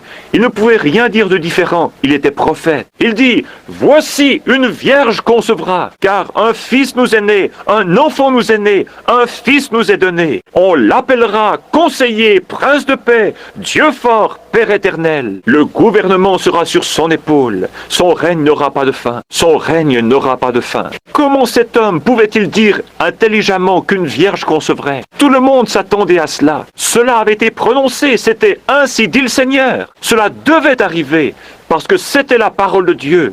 La même parole que Dieu dans la Genèse avait prononcée lorsqu'il planta ses semences sous la mer, quand la terre était informe et vide et que les eaux étaient sous l'abîme. Cela devait arriver. Mais un jour, 800 ans plus tard, le sein d'une vierge conçut la semence de Dieu, une semence créée. Elle enfanta un fils. Ce même fils se tint là un jour et dit, « Lazare, sors !» Et cet homme qui était mort depuis 4 jours, et qui était en train de se décomposer, son nez se creusant, et qui sentait mauvais, sortit. Il dit, « Ne vous étonnez pas de cela, car l'heure vient, Amen, où tous ceux qui sont dans les sépulcres entendront la voix du Fils de Dieu. » Ainsi cela a été prononcé. Cela doit arriver. Il va y avoir un enlèvement. Oh là là, je me souviens de mon dernier message en Californie, où je pensais ne jamais retourner, lorsque je prédis que Los Angeles irait au fond de l'océan. Et ainsi dit le Seigneur, cela arrivera. Elle est finie, elle est ruinée, elle est perdue. À quel moment? Je ne sais pas. Mais elle sombrera, juste après que les tremblements de terre auront commencé à produire des secousses et des tremblements. Vous vous souvenez, beaucoup d'hommes qui sont là étaient présents le jour où l'ange descendit et que cette lumière et ce feu tombèrent du ciel autour de ce rocher alors que nous nous tenions là et que ces rochers étaient projetés de la montagne et tombaient tout autour de nous. Et il y eut 3 fortes déflagrations. Je dis, le jugement frappera la côte ouest. 2 jours après, l'Alaska sombra presque. Souvenez-vous que le même Dieu qui a annoncé cela a dit que Los Angeles est condamné. Elle est finie. Je ne sais pas quand, je ne peux pas vous le dire. Je ne savais pas que j'avais dit cela, mais je crois que c'est ce frère qui est ici. Non, c'est un des Mosley. Je crois qu'il était avec moi là-bas dans la rue. Je ne savais pas ce que c'était, jusqu'à ce que j'ai regardé dans l'Écriture où Jésus a dit « Capernaum, Capernaum, combien de fois plutôt, toi qui t'es élevé jusqu'au ciel, tu seras abaissé jusqu'au séjour des morts. Car si les miracles qui ont été faits au milieu de toi avaient été faits dans Sodome, elles subsisteraient encore aujourd'hui. Et environ 150 ans plus tard, Sodome était déjà dans la terre. Capernaum est aussi dans l'eau aujourd'hui. Et ce même Esprit de Dieu qui a dit et fait toutes ces choses a déclaré là-bas, « Ô cité de Capernaum, toi qui t'élèves, toi qui t'appelles du nom des anges, Los Angeles, comme tu t'es élevé jusqu'au ciel, la racine même est le siège de Satan, voyez-vous, tu t'es élevé. C'est un cimetière pour les prédicateurs. Des hommes bons vont là-bas et ils meurent comme des rats. Quel dégât! Toi qui t'appelles du nom des anges, si les œuvres puissantes qui ont été faites au milieu de toi avaient été faites dans Sodome, elles subsisteraient aujourd'hui, mais ton heure est venue. Regardez et voyez, si ce n'est pas cela, je suis un faux prophète. Voyez-vous, elle est là, elle se trouve là. Je me souviens de cette nuit. Avant que j'ai vu cela, j'ai eu la vision préalable de l'épouse. Je me tenais là et j'ai vu une très belle jeune fille, correctement vêtue, qui marchait dans cette direction. Il y avait quelqu'un debout près de moi dans la vision de l'épouse et des voix disaient « C'est la vision préalable de l'épouse ». Je la vis passer à côté de moi. Elles vinrent de ce côté et tournaient. Alors j'entendis l'église qui venait de cet autre côté. L'église d'Asie s'avança. Oh, quelle corruption! Puis, l'église européenne vint. Oh là là! Et ensuite, j'entendis un air de rock'n'roll. Et c'était Miss Amérique, l'église. Et elle ne portait même pas d'habit. Elle tenait devant elle du papier gris, comme des journaux. Et elle dansait le rock'n'roll. Miss Amérique, l'église. Je me tenais là, dans sa présence. Je pensais, oh Dieu, comme prédicateur, si c'est cela le mieux que nous avons pu faire. Oh, vous savez comme vous vous sentez. Ensuite, je pensais, oh Dieu, cache-moi. Si je pouvais seulement m'éloigner d'ici. Si après tout ce que nous avons fait, c'est là le résultat, si c'est ce que c'est. Et ensuite, ces femmes passèrent devant moi, faisant toutes sortes de balancements. Elles avaient les cheveux courts et des visages fardés, comme elles passaient devant moi comme cela, et dire qu'elles étaient censées être des vierges pour Christ. Et lorsqu'elles passèrent devant moi comme cela, je détournais la tête. Vous savez, tenons cela devant moi. C'était scandaleux de voir leur dos. Elles allaient comme cela, et je détournais la tête pour pleurer. Je ne pouvais pas supporter cela plus longtemps. Lui se tenant là, et moi sachant que j'étais prédicateur de l'Église, et que c'était ce que j'avais produit pour lui. Je dis, oh Dieu, je ne peux pas regarder cela. Laisse-moi mourir. Laisse-moi disparaître. Et aussitôt que cela partit, et chaque fois que l'une d'elles venait, elle repartait vers un certain endroit et disparaissait vers le bas. Et je n'entendais plus que le bruit qu'elle faisait en s'en allant. Et ensuite, j'entendis la mélodie de « En avant, soldats chrétiens ». Je regardais, c'était ce groupe de jeunes filles sanctifiées. Elles étaient exactement comme elles se présentaient au début, toutes vêtues correctement, leurs cheveux tombant jusqu'en bas de leur dos, paisibles et propres, marchant comme ceci au pas de l'Évangile. Elle était la parole. Et il semblait qu'il y en avait une de chaque nation. Je regardais et je les vis passer devant moi. Au lieu de descendre, elles commencèrent à monter. Je remarquai que l'une d'entre elles essayait, que 2 ou 3 d'entre elles essayaient, sortaient du rang. Je m'écriai, « Restez en ligne !» Et la vision me quitta. Je me tenais debout dans cette chambre en train de crier, « Restez en ligne !» Je me demande, cela pourrait-il s'être déjà passé? L'épouse pourrait-elle être déjà appelée? Est-ce cela que nous traversons aujourd'hui? Elle doit être façonnée et faite à l'image de Christ. Et Christ est la parole. C'est la seule chose. Vous voyez, c'est là-dedans, dans la parole. C'est simplement, vous voyez, on ne peut pas y ajouter une seule chose. Il ne peut pas y avoir une femme avec une main comme un homme et de l'autre côté une patte comme un chien. Ce doit être exactement la parole du Seigneur, comme lui est la parole. L'épouse est une partie de l'époux. La femme est une partie de son mari, parce qu'elle est tirée du mari. Ève était sortie du côté d'Adam. Et c'est ainsi qu'elle épouse. Elle n'est pas tirée d'une dénomination, mais elle est tirée du sein de la parole de Dieu pour ce jour. L'enlèvement, la trompette du Seigneur sonnera, les morts en Christ ressusciteront, et ils partageront la gloire de sa résurrection. Lorsque ceux qu'il a choisis se rassembleront à leur demeure au-delà du ciel, lorsque l'appel retentira là-bas, essayons tous d'y être, mes amis. Que Dieu vous bénisse. Cela a été prononcé, cela doit arriver, cela arrivera. Et mes amis, personne ne désire mourir. Personne ne désire être perdu. Laissez-moi vous dire, quoi que vous fassiez, peu m'importe avec quelle assiduité vous allez à l'église et combien vous lui êtes fidèle. C'est bien, je n'ai rien là contre. Vous devriez aller à l'église. Faites cela. Continuez à aller à l'église. Mais quoi qu'il en soit, jetez au loin vos traditions et allez en Christ, parce que cela va sonner un de ces jours. Vous serez alors surpris avec la marque de la bête sur vous, réalisant trop tard ce que c'est. C'est exactement cela. Que Dieu vous bénisse. Je regrette de vous avoir gardé si longtemps. Je vous ai gardé trop longtemps, c'est vrai. Et l'offrande que vous avez recueillie pour moi, que je ne vous avais pas demandé, frère, c'est de la courtoisie. Prenez plutôt cet argent pour payer à ce motel les heures supplémentaires que j'ai utilisées. J'avais juste quelque chose ici. J'ai environ 8 à 10 pages supplémentaires sur cet enlèvement, mais je n'ai pas le temps de vous les donner. Que Dieu vous bénisse. Aimez-vous le Seigneur Jésus? Restons tranquilles une minute maintenant, dans la paix et le respect. Et souvenez-vous de ce que j'ai dit. Souvenez-vous que nous sommes dans les dernières heures. Combien l'aime vraiment? Levez la main. Je désire maintenant, pendant que nous chantons ceci de nouveau, que vous serriez la main à quelqu'un qui est près de vous et disiez: que Dieu vous bénisse, pèlerins. Nous sommes des pèlerins, n'est-ce pas? Des pèlerins et des étrangers. Voulez-vous être pris dans l'enlèvement? Combien sont intéressés à participer à l'enlèvement? Dites: ô Dieu, je désire y participer de tout mon cœur. Tenez la main du Dieu qui ne change pas. Connaissez-vous ce chant? Le connaissez-vous, sœur? tenez la main du Dieu qui ne change pas. Je désire que vous courbiez la tête juste un moment. Maintenant, avec vos têtes baissées et avec ceci dans votre esprit, sachant que nous courbons nos têtes vers la poussière dont nous avons été pris et à laquelle nous retournerons un jour. Et sachant que vous avez à l'intérieur une âme qui doit répondre à Dieu. Et s'il vous semble que vous n'êtes pas prêt pour cet enlèvement, s'il avait lieu ce soir, et si vous désirez que l'on se souvienne de vous dans la prière, levez simplement la main. Nous n'avons pas de place pour faire un appel à l'autel. De toute façon, votre autel est dans votre cœur. Levez la main. Que Dieu vous bénisse, vous. Oh, je sens que je ne suis pas prêt, frère Branham. Je désire vraiment être un chrétien. J'ai essayé de l'être, mais il y a toujours eu quelque chose qui me manquait. Je sais que je ne suis pas au point où je devrais être. Sois miséricordieux, ô Dieu.